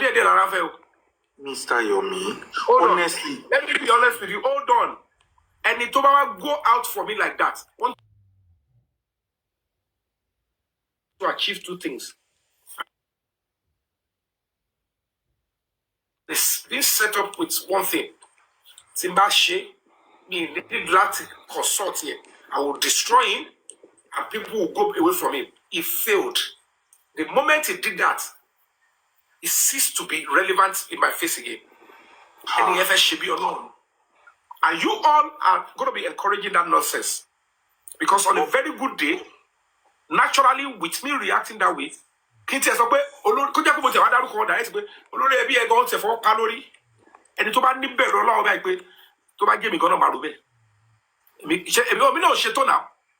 Àrífà ẹnìkan tó ṣe ó wrong now. Ó tún wá kọ́ àwọn èèyàn mi ń bì. Ó ṣe nonsense bó ṣe bẹ́ẹ̀ wí. Ó tún kọ́ àwọn èèyàn mi ó tún lọ ṣe orúkọ bẹ́ẹ̀ yẹn. Adẹ̀lájọ́ wá justice. He has right to think and kó rò pé mi gan ni mo rán wọn. Because when ṣe yẹn sìn, àwọn a máa rò pé I didn't do enough. Because wọ́n go show pé Adébẹ̀wí, you continue with the nonsense. Do you understand what I'm trying to say? At the end of the day, he went all out to start saying all sort of junks. Mr. Yomi, if you can justify your nonsense, he said, let me tell you, you can justify it. And they were in the same league. So much about justice. Don't say that that's the same league or whatever. Let me say my own when side. he said all the nonsense he said about me, you have never said how you feel about it. That is why is justified. Then the question is, at the point when I choose to react alone, he wants to give reason to his own reaction. And you are telling me there is no reason for my own reaction. Do I look like a pauper? Do I look like your slaves? Because when you submit Arabic, Mr. Yomi, saying sort of nonsense here. No. You see, you're just getting this all wrong. Let me tell you. Let me explain everything to you. Oloriebi stood for you. Everybody on that platform stood for you. They fought. You're not getting. I don't lie. I know what you're saying. Okay. I know what Can I ask you a question? Can I ask you one honest question? Yes. Tell me one thing that triggered him to attack my reputation, my career, and even the essence of what I stood for here. Tell me one thing to trigger, to believe every Jew, is too big to react. You mean Arifa? If Oloriebi, tell me one thing that you took react here. Is enough for him to do that. To feel react and then you condone it. Tell me, I want to see how sincere you are. Yes, what happened was that the day you came on the platform, that he asked of the report from the presidency, that you said you didn't say anything and you left. You left with anger and you went on your life and started saying all manner of things. That was what really got him. What is that thing that I said? And he did not talk. What is that thing? Wait, what is that thing? To you make sense to me, Oliso. If I am subject to that level of dragging, no, you're only being hypocritical. Let me explain to you. No. Let me explain to you. I'm not the type of person. No. Hold on. Let me tell you one thing. Let me explain to you. If you think he's omni better hall. Oh, stop talking like this, Mr. Yomi. It's not. Wait, now listen up. Listen up, my brother. Prince Ade, ọ̀rọ̀ tí Oloriebi sọ, ó ti pọ̀ jù. Ẹ má ti pọ̀. On that àwọn méjèèjì. Ṣé ẹ máa ní kí Yomi kó wá lọ mọ ẹ̀bẹ̀ àwọn méjèèjì kó má bínú ni? Ẹ má máa ní sọ́nà bàbá kò lè ṣẹlẹ̀. Ẹ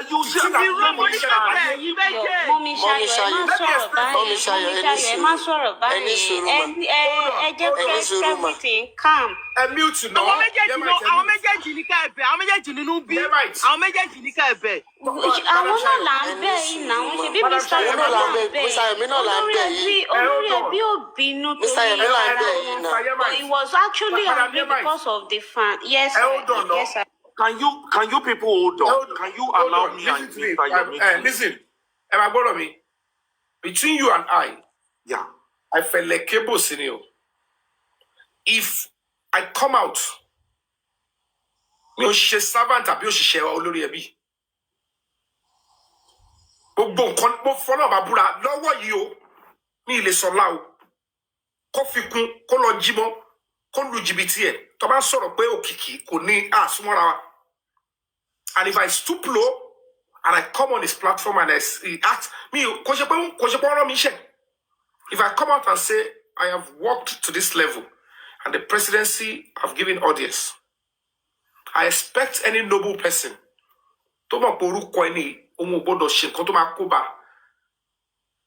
he has me my personal number. Mr. Yomi, I will talk to you after the show. He knew what he was doing then. I will be that is how he started. And then the next thing he did was, hello. That's Yomi Echetiwambi. I go let our presidency here. I want to reprove now. I'm like, but I just did I ask you for money?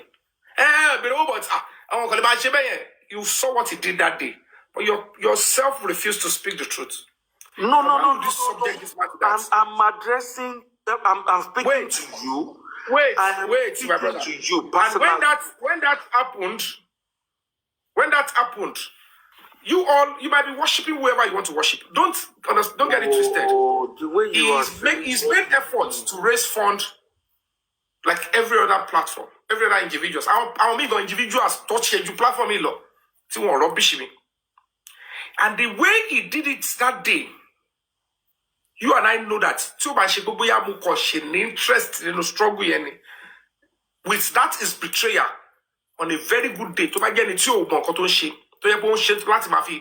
satisfy you, I will walk out of that struggle. And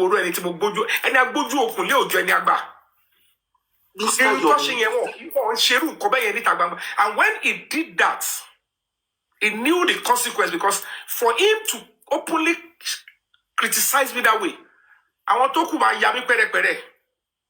He did that going for Bo, and that is where the likes of that boy, they got the impetus.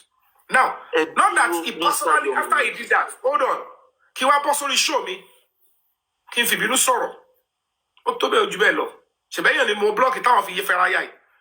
When he did that to me, my reputation, can he give back to me? And he did that to me. Now, when he did that, no apology, and now began to see trajectory from people close to him in his camp. And they're now hijacking the same thing. On the presidency, no attempt to say, don't come to this platform if this is what you're going to be doing to that young man. But because he has done the same thing, he will not do anything. And he really wrong thing. Mr. Yomi, can you mental health to me? Because we are not talking about now. You brought it up. Now, yes, at the end of the day,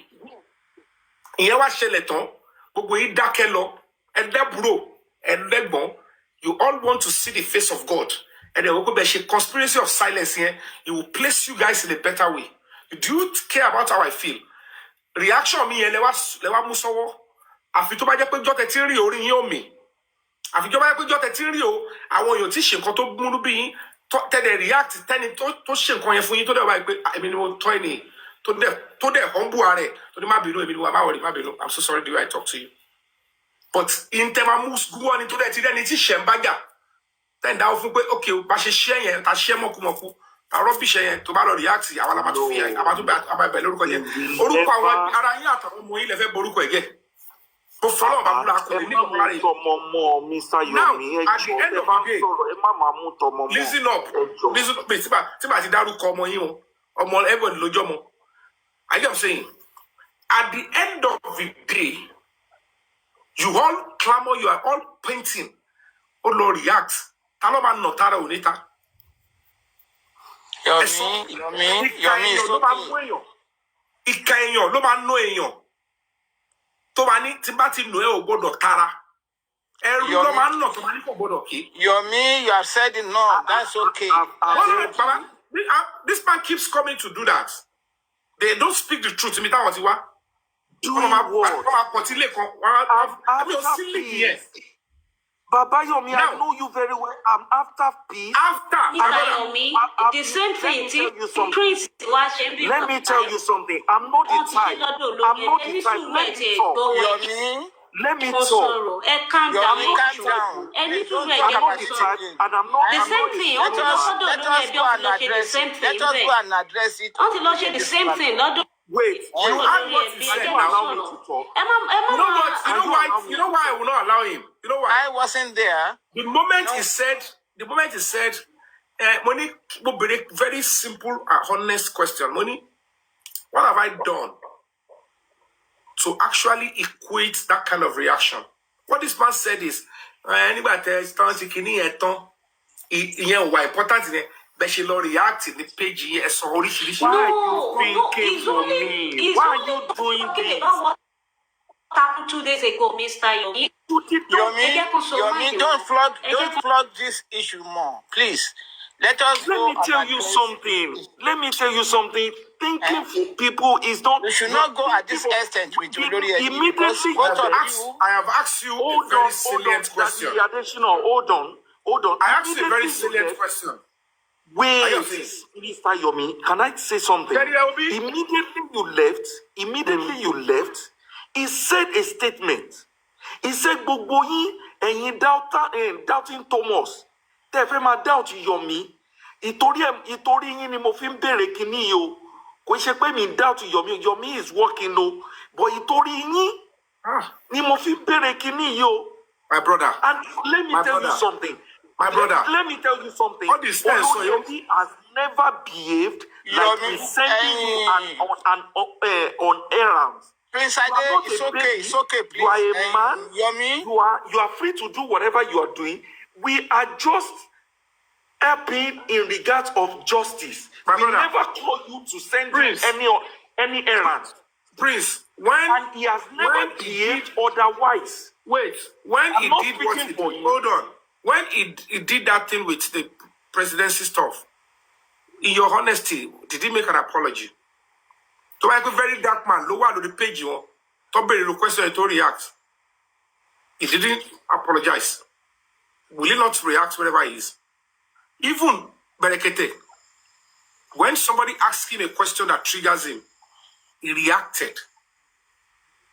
Now, he did not offer any apology. You were now talking about the fact that I reacted. No, I'm not talking about your reaction. You are free to react. I asked you. You said you were right. Only thing the reason. And I asked you. You said it was because I went on my show. I said so many things.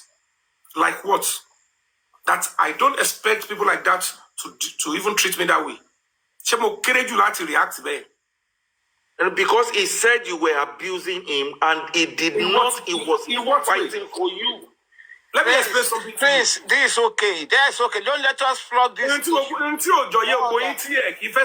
don't know why people are avoiding the truth. Who is not saying the truth? Let me explain something to you. Here just to let me explain something. In real life, your own side of the story. Crisis management. Please, I'm just hearing this. Wait. And I will address it. Who is the first aggressor?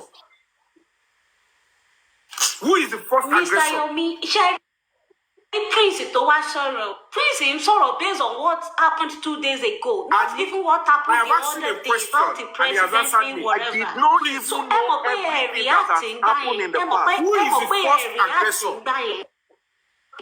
Reaction to get answering. Gosh. I've asked you a question. Who is the first aggressor? Mr. Yomi. I don't know the first aggressor. I don't know. You are just saying Yomi, and I'm just hearing it now. There is a little I can say about this incident because I wasn't there. And you are right on your point. Give us. But just let us go and address it. Yomi, calm down. And we are going to address that. Just calm down. Mr. Deshino, always think of what somebody has done right in the past. Ejo, ema je kama odi nkan teyan kan se now to bi wa nínú. Please, Mr. Yomi, because ìbínú ènìyàn ó lè ba tọ̀la jẹ́ ẹjọ́ ẹ jẹ́ ká ronú ire tẹ́lòmíì ti ṣe sẹ́yìn. The point is this, my brother. Let me explain something. You are not getting it. Even when he did that thing, to react to see, he knew why I was angry with him. Yet in law. Now, this Arifa did whatever he's doing with people that are close to him. I reacted to them. Why did he take it up? He never appreciated Arifa. Mr. Yomi. He's not in support of Arifa. He's not supporting what the guy was doing. He knew, as any to that babe, to call even if he doesn't know why I was reacting, he asked every Mr. Yomi. That's why I say now, you guys should leave this matter for the meantime. I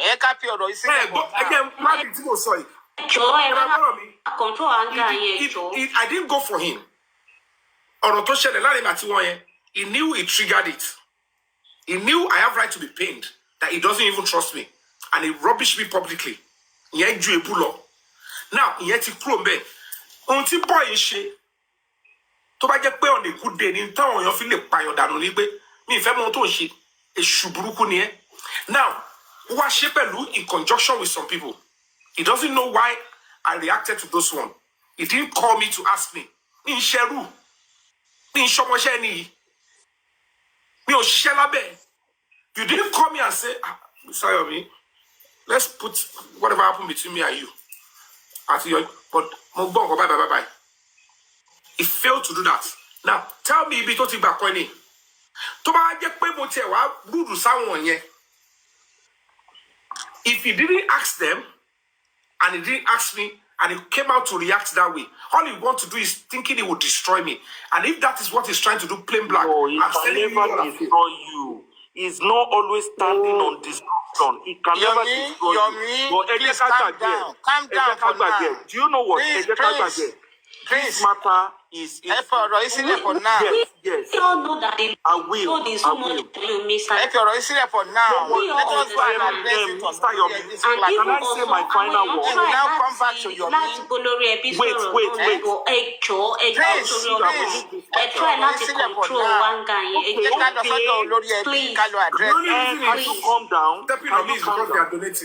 Can you calm down? No, Mr. Yomi, don't. Calm down. Not even that, Mr. Yomi. No, Mr. Yomi, don't talk to that direction. Please. Can you allow us leave this matter for now, please? Can you allow me to talk? Please. Because allow you to talk. I feel you're I'm not saying anything concerning this matter again. I know. Then leave the matter for now. I'm closing the chapter of this matter now. Trigger another thing. Oh my God. It's okay. On as much as you continue Daddy Adeshina, ẹ jẹ́ kán sọ̀rọ̀. Mr. Yomi ti calm nsìn, ẹ jẹ́ kán sọ̀rọ̀. Yomi ò ti calm. Yomi ò calm down. Yomi ò ti calm down. Yomi ti calm a little. Daddy, Sherry Prince yẹn, man yẹn ti try. He tried a lot. Even àwọn platforms, apart from Olórí Ẹbí platform, gbogbo àwọn platform yẹn náà ń gùn kiri ní àná tó lọ preach peace. He has really tried. The same thing náà ṣe ní gbogbo platform tó ń lọ. So it's not about ṣé rí ẹ jẹ́ kí n sọ nǹkan kan. Ṣé rí àwọn commenters, àwọn fans kọ̀ọ̀kan, àwọn ní problem nínú kìíní. Gbogbo bí program bó ṣe ń gònà lọ́dọ̀ Olórí Ẹbí lọ́sàn-án. Àwọn kan ń lọ síbẹ̀, wọ́n lọ comment, Yomi is dragging you now, sir. But with respect, nothing so, Yomi is dragging you now, sir. Oh, what's it be by? These same people, they be here to say, do they think their platform is good? These are the things, don't have big guy. In the other around Grover, ó lójú ẹni tó lè gbà. Gbogbo wa là ń sọ pé ó lójú ẹni tó lè gbà. One of nǹkan tí Mr. Yomi ti gbà mí wọ́n ti rí strength wọn. I don't understand it. Mi rò pé normal human bíi tiwa ẹni wọ́n like is extraordinary. You understand? But at the same time, Sherry téèyàn bá love èèyàn. Can like gbogbo àná yẹn. I'm telling you, I couldn't go to any country. Those bars, both left and right. Until tí Papariano ṣe jáde, tí Papariano ṣe wá ń sọ̀rọ̀ pé nǹkan nínú mi ṣe dùn ní mo ṣe lè lọ síbẹ̀. I couldn't go to any of the Papariano. I didn't see anything. I understand. So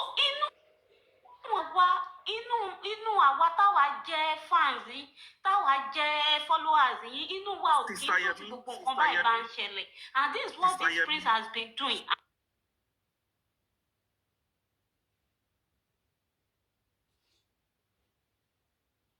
I'm telling you.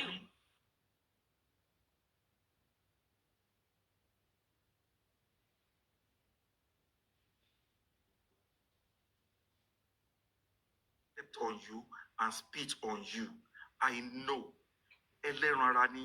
You will vex, you will rant, you will do all manner of things. You are free to vent. You are free to angry. I love that. It's a free word. But let me tell you something.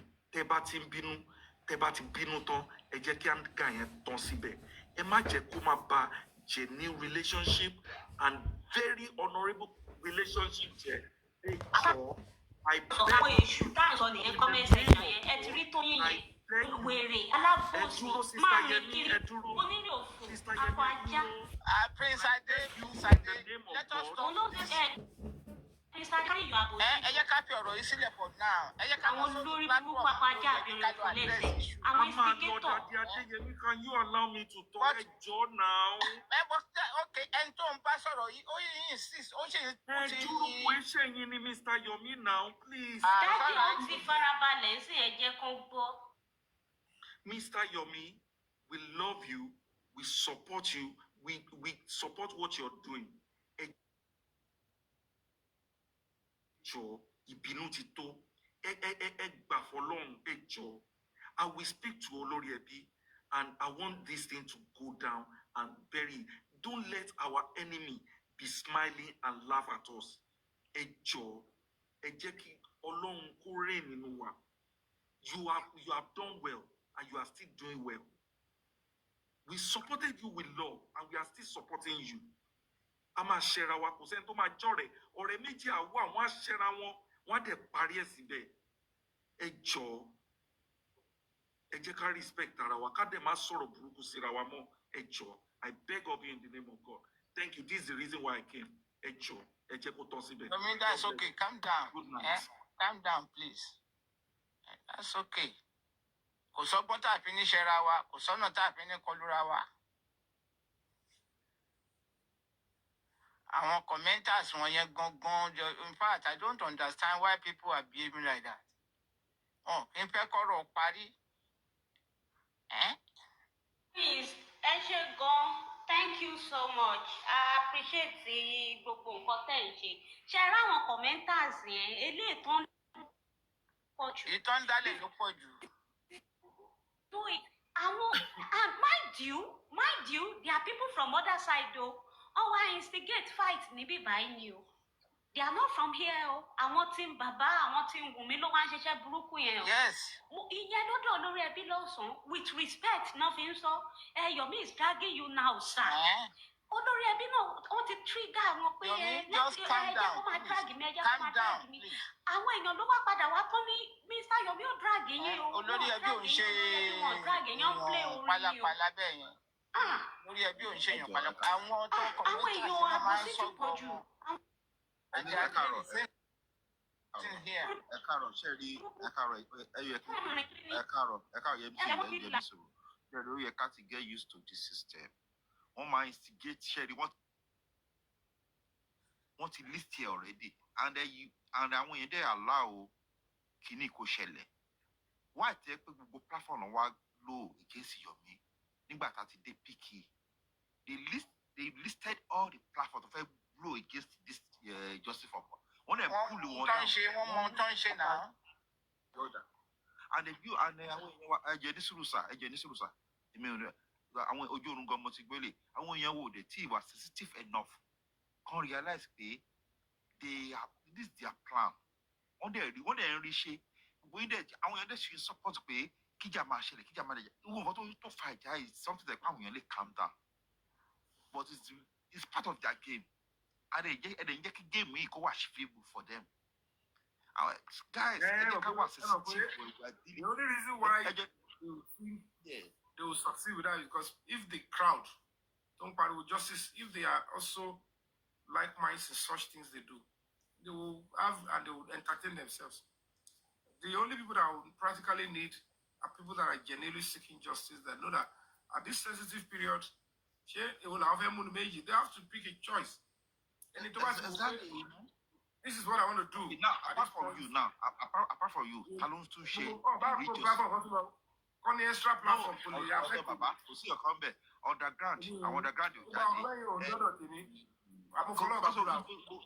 How do you want? Okay, now when you want to put the last pillar, you want to put the last pillar down. How do you want to get the justice? Tell me. Tell me, how do you want to get the justice? Do you think you put the last pillar down? So you guys need to be wise. You have to be very, very wise. Yeah, almost like what Goma saw. Yeah, me almost like what Goma everybody select. Just focus on what you are doing. Simple as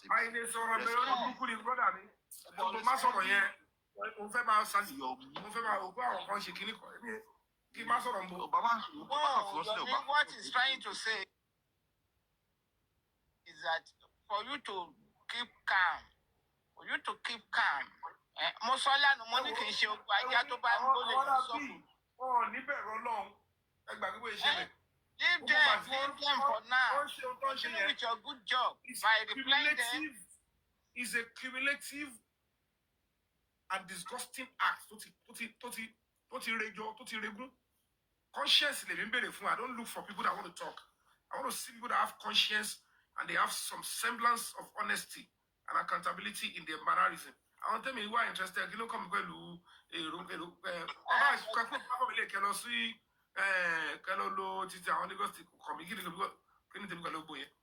these are the kind of battles I fight.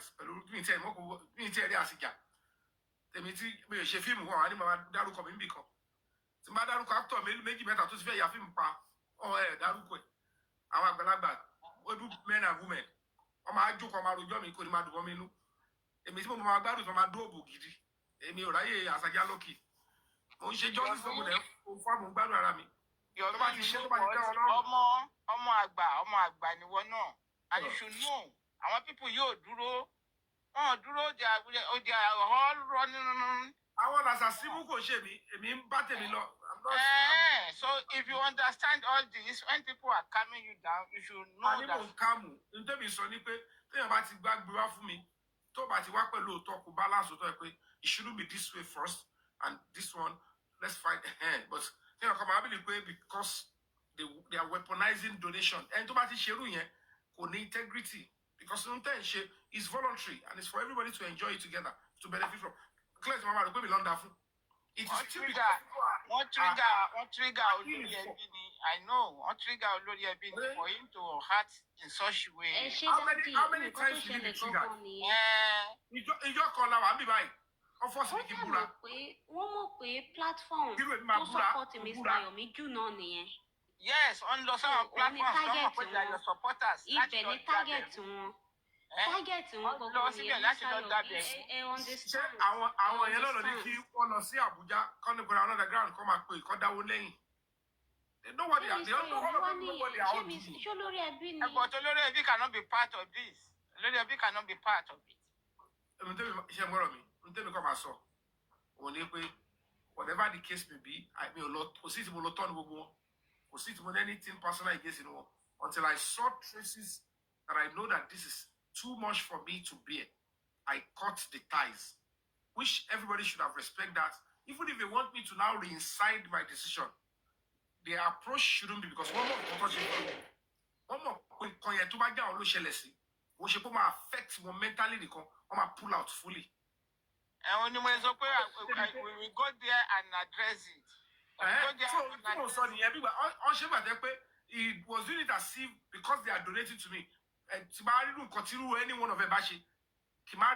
When you know what they are doing, it's not just devilish, it's enough to weaken me to the core. Gbogbo àwọn kan tó ń ṣẹlẹ̀ iṣẹ́ kò ń ṣe ojú lásán. Tí irú kan tó àwọn búkì ìgbésẹ̀ yẹn ṣe ni tí mo fi ṣá blocking. Nígbà bá ṣe irú yẹn fún tí bá dọ́dọ̀ yín kí n máa pọ́n ilé kí n máa pọ́n ilé. Whether they come from your platform or they come from your bedroom. If they are doing something as treacherous and evil like that, you should respect my reaction. Lè ní ọ̀lára tó kó má react. Then you find it yesterday.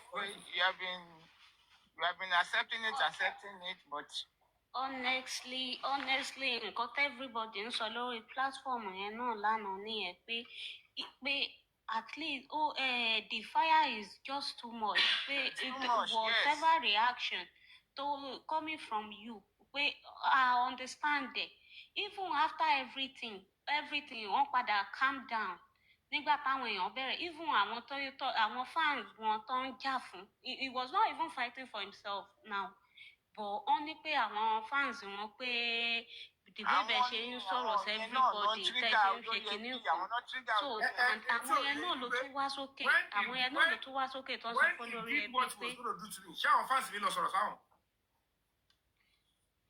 ẹ má ṣàbínú Mr. Yomi ẹjọ Dádé Adéṣínà ẹjọ a prominent actor ẹ sọ̀rọ̀ yìí ní fancy.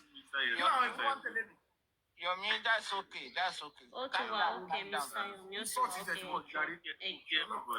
okay. Mo fọmú di yín lẹ́nu. Ẹjọ. So disgusting. Mo fọmú di yín lẹ́nu. Yomi, please calm down, please. Yema, how are you, my sister? I hope everyone is doing fine. Bro, I'm good, bro. Mr. Yomi, Sherry, there in this life, there is one thing that I understand. Say, I've been quiet since. I don't even know what to say to you because I thought about it. I put myself in your shoes. And I understand where you're coming from. Everything. I said, I used to say it. I said that if I'm the one in your shoes, I don't have the strength. I know it. I don't have that kind of. I wish that I can be that strong. That because all this, the ups and downs, everything you see, this A will say this, B will say this, C will say this. Yet you didn't allow it to distract you. You are so. Your will is so strong. Your ground was the cover lady. You are so strong. The collectors American embassy. But you can see Inspector General Police. But you can see AIG. But you tell me to lock court lady. Mama joke with you. You may move log or look at them. And one thing I want you to understand is this, Mr. Yomi. You see, the issue of Arifa as well, he knew what he did was so wrong. And to be honest, Olorebi did the little he can do because he knew that if Arifa did not rectify that immediately that day, because he immediately called him that come on live right now and do the right thing before everything gets out of hand. Yes, and I think he came and it was minimal on him. It wasn't so much. The damage done on him was so it feels like maybe perhaps Olorebi didn't react. No, he actually did something about it. But you see, I think there are some grudges. This is not about you and Olorebi right now. It's about some people having some deep grudges inside of them. That I think, and these things are personal. To the extent that there are also people that actually do go to Olorebi, and the same people that do come to your own platform as well. And these people, we are all the same. We are all together. But for these grudges to be over, Olorebi too needs to do something now. Mr. Yomi, I would really appreciate it if we can actually do something. I don't know how we are going to do it. How we are going to settle. And Olorebi should let these people understand that they cannot be pushing him to their fight every time. They cannot be pushing him to their fight every time. I get you about to fetch show yẹn. I get Mohbad need the spirit of gbogbo I carry wọn tán. Ẹ̀yin tí wọ́n fẹ́ join ẹ lọ join wọn. Ẹ ṣe show yẹn fún 1 week. Kémi máa face justice mi lọ. Oye, because gbogbo àwọn kan yìí èmi ò ráyè gbogbo. Ẹ jẹ́ kémi ṣe tèmi ṣe lọ. Calm down. I understand that. I understand how you feel. Am I keep share more? Àwọn tẹ́mi kìíní kan. Àwọn tẹ́mi yẹn ti ní wọ́n ti nírú àwọn tó máa dàbí irú wọn. Oye yín rú àwọn booking jẹ́sí ọ̀pọ̀ dáadáa bẹ́ẹ̀ yẹn. Ẹ fún wọn ní time ẹ ra data. Ẹ make sure pé ẹ sọ̀rọ̀ mi dáadáa kọ́ ṣe kọ́ bèbú. Ẹ bá ti ṣe ẹ bá wọn record ẹ̀ kẹ́ pín. Mo need the publicity. Mo lè wá wà kí n ṣe sátálẹ̀. Mo máa rà wọn kọ́ máa rojọ́ mi. Fíìmù náà ni. Yomi, that's okay for now. Please, calm down. Ṣé máa ṣe entertainment lọ́la ẹ̀ ní that's okay. Ṣé mi ní fún yín ní pattern script tẹ́ bá lórí? Táwọn bá ti bẹ̀rẹ̀ báyìí, ohun tó wà plan panelist ẹ̀ kọ́ gbé ẹ fẹ́ dí mi ta ẹ kúrò ìtọ́lọ́run rẹ̀ pọ̀ mí yẹn ẹ pè wá kó wá sọ bẹ́ẹ̀ pọ̀ yẹn ṣe rí ẹ ṣe gbogbo show yẹn ẹ gbádùn ara yín. Èmi náà fà á ẹ bá ṣe tó bá yín fà yín. I trust you. I trust your judgment. Láìṣẹ̀ lẹ́nu pé mo block yàn. Gbogbo ló ń ṣẹlẹ̀ yìí kò dùn mọ́ wa náà nú bet kí la máa èṣù ló fẹ́ gbógun and not allow it. Already late. Let's just wrap up. Èmi ṣiṣẹ́ justice lọ́n tèmi. Ẹ tó bá fẹ́ donate ẹ lọ donate.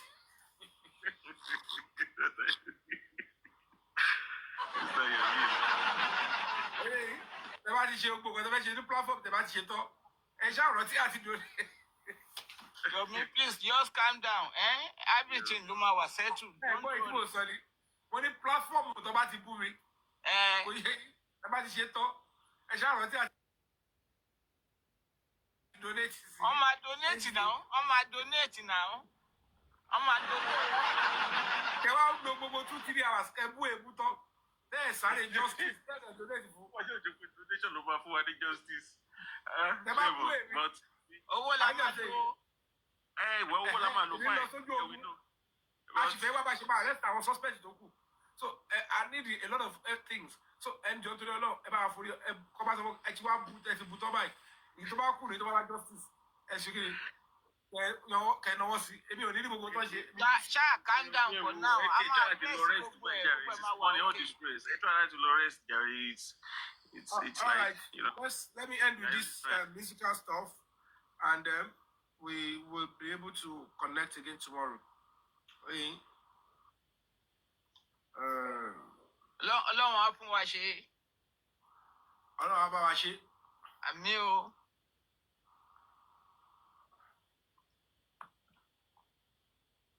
Ọlọ́run náà la máa pè. Ní ilẹ̀ kó tó gbé fún, ó jẹ́ pé kẹ́dára ò lè rọ́nà lọ. Sẹ́ni Ọlọ́run bá gba àdúrà fún, lọ́mọ́ra ayé ń pè lọ́kùnrin. Lọ́mọ́ra ayé ń pè lọ́kùnrin. Ẹni Ọlọ́run bá gba àdúrà fún, lọ́mọ́ra ayé ń pè lọ́kùnrin. Òṣùpá lé, aráyé sọ pé gbogbo aráyé burú. Ilé ayé tó tó. Òṣùpá lé o. Aráyé sọ pé gbogbo aráyé burú. Ọmọ Ádámà. Ẹni ọwọ́ ẹ̀ bá tó kó mú wàhálẹ̀. Kí yóò mọ̀ pé ilé ayé kò ṣe ibi kan. Àìfàgbàfẹ́ nìkan. Ẹ̀jẹ̀ tí ẹgbọ́n mi jọ rí ti ìjáde mú. Ilé ayé fẹ́lẹ́. Àìfàgbàfẹ́ nìkan o. Ẹ̀jẹ̀ tí ẹgbọ́n mi jọ rí ti ìjáde mú. Ẹyẹ wáyé máyà.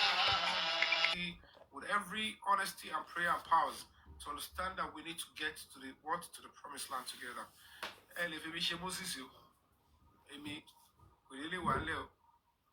If we share Moses, I need justice for everybody. We malo hang him. It's okay. I'm married, but he rejoice. But I got justice. Emi come. You go on that magic way. I can afford you going to Fiji. This country will begin to get better, and we will face it together. Anybody, but just brace up. I can only tell you guys. The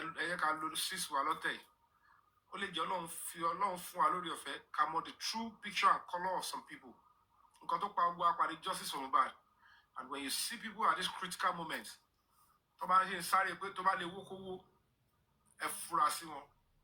let's get the justice. I'll be this, I'll be that. I'm sorry later. I am saying, be so resolute and determined to stand on the right path until the justice is achieved for that boy. And I want to say thank you to all of you that have been fighting, standing firm. I will continue to appreciate you guys. If I'm not appreciative, for many years I have been appreciating people that have been supporting my career and everything I've been doing. So at this point, nobody should tell you that if I'm not a grateful artist, I would have dropped off so many years, long time ago. So it means gratitude is part of my culture, and that is why I'm able to still continue to be in the industry, to be in the job, and to do this. So thank you all for always coming through and trusting that, of course, we all are human, and one thing or the other, we just have to continue to stand by what is right, online and offline. Thank you so much for coming through. I will continue to hold all of you in high esteem. To all my fans, supporters, and silent supporters, trust me, it shall be counted for you. You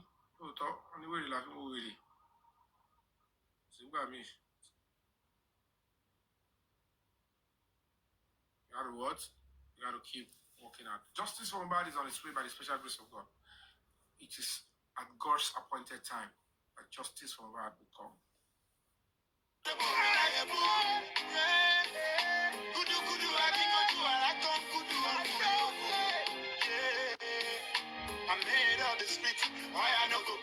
Continue to support Break the Silence Foundation. Trust me, do all you can to support. We're working hard, we're still working, and we'll continue to represent you all the right way. So feel free to support Break the Silence Foundation. Pick up the foundation's accounts and support in your own little way. It will go a lot of way. And thank you for genuinely and voluntarily supporting.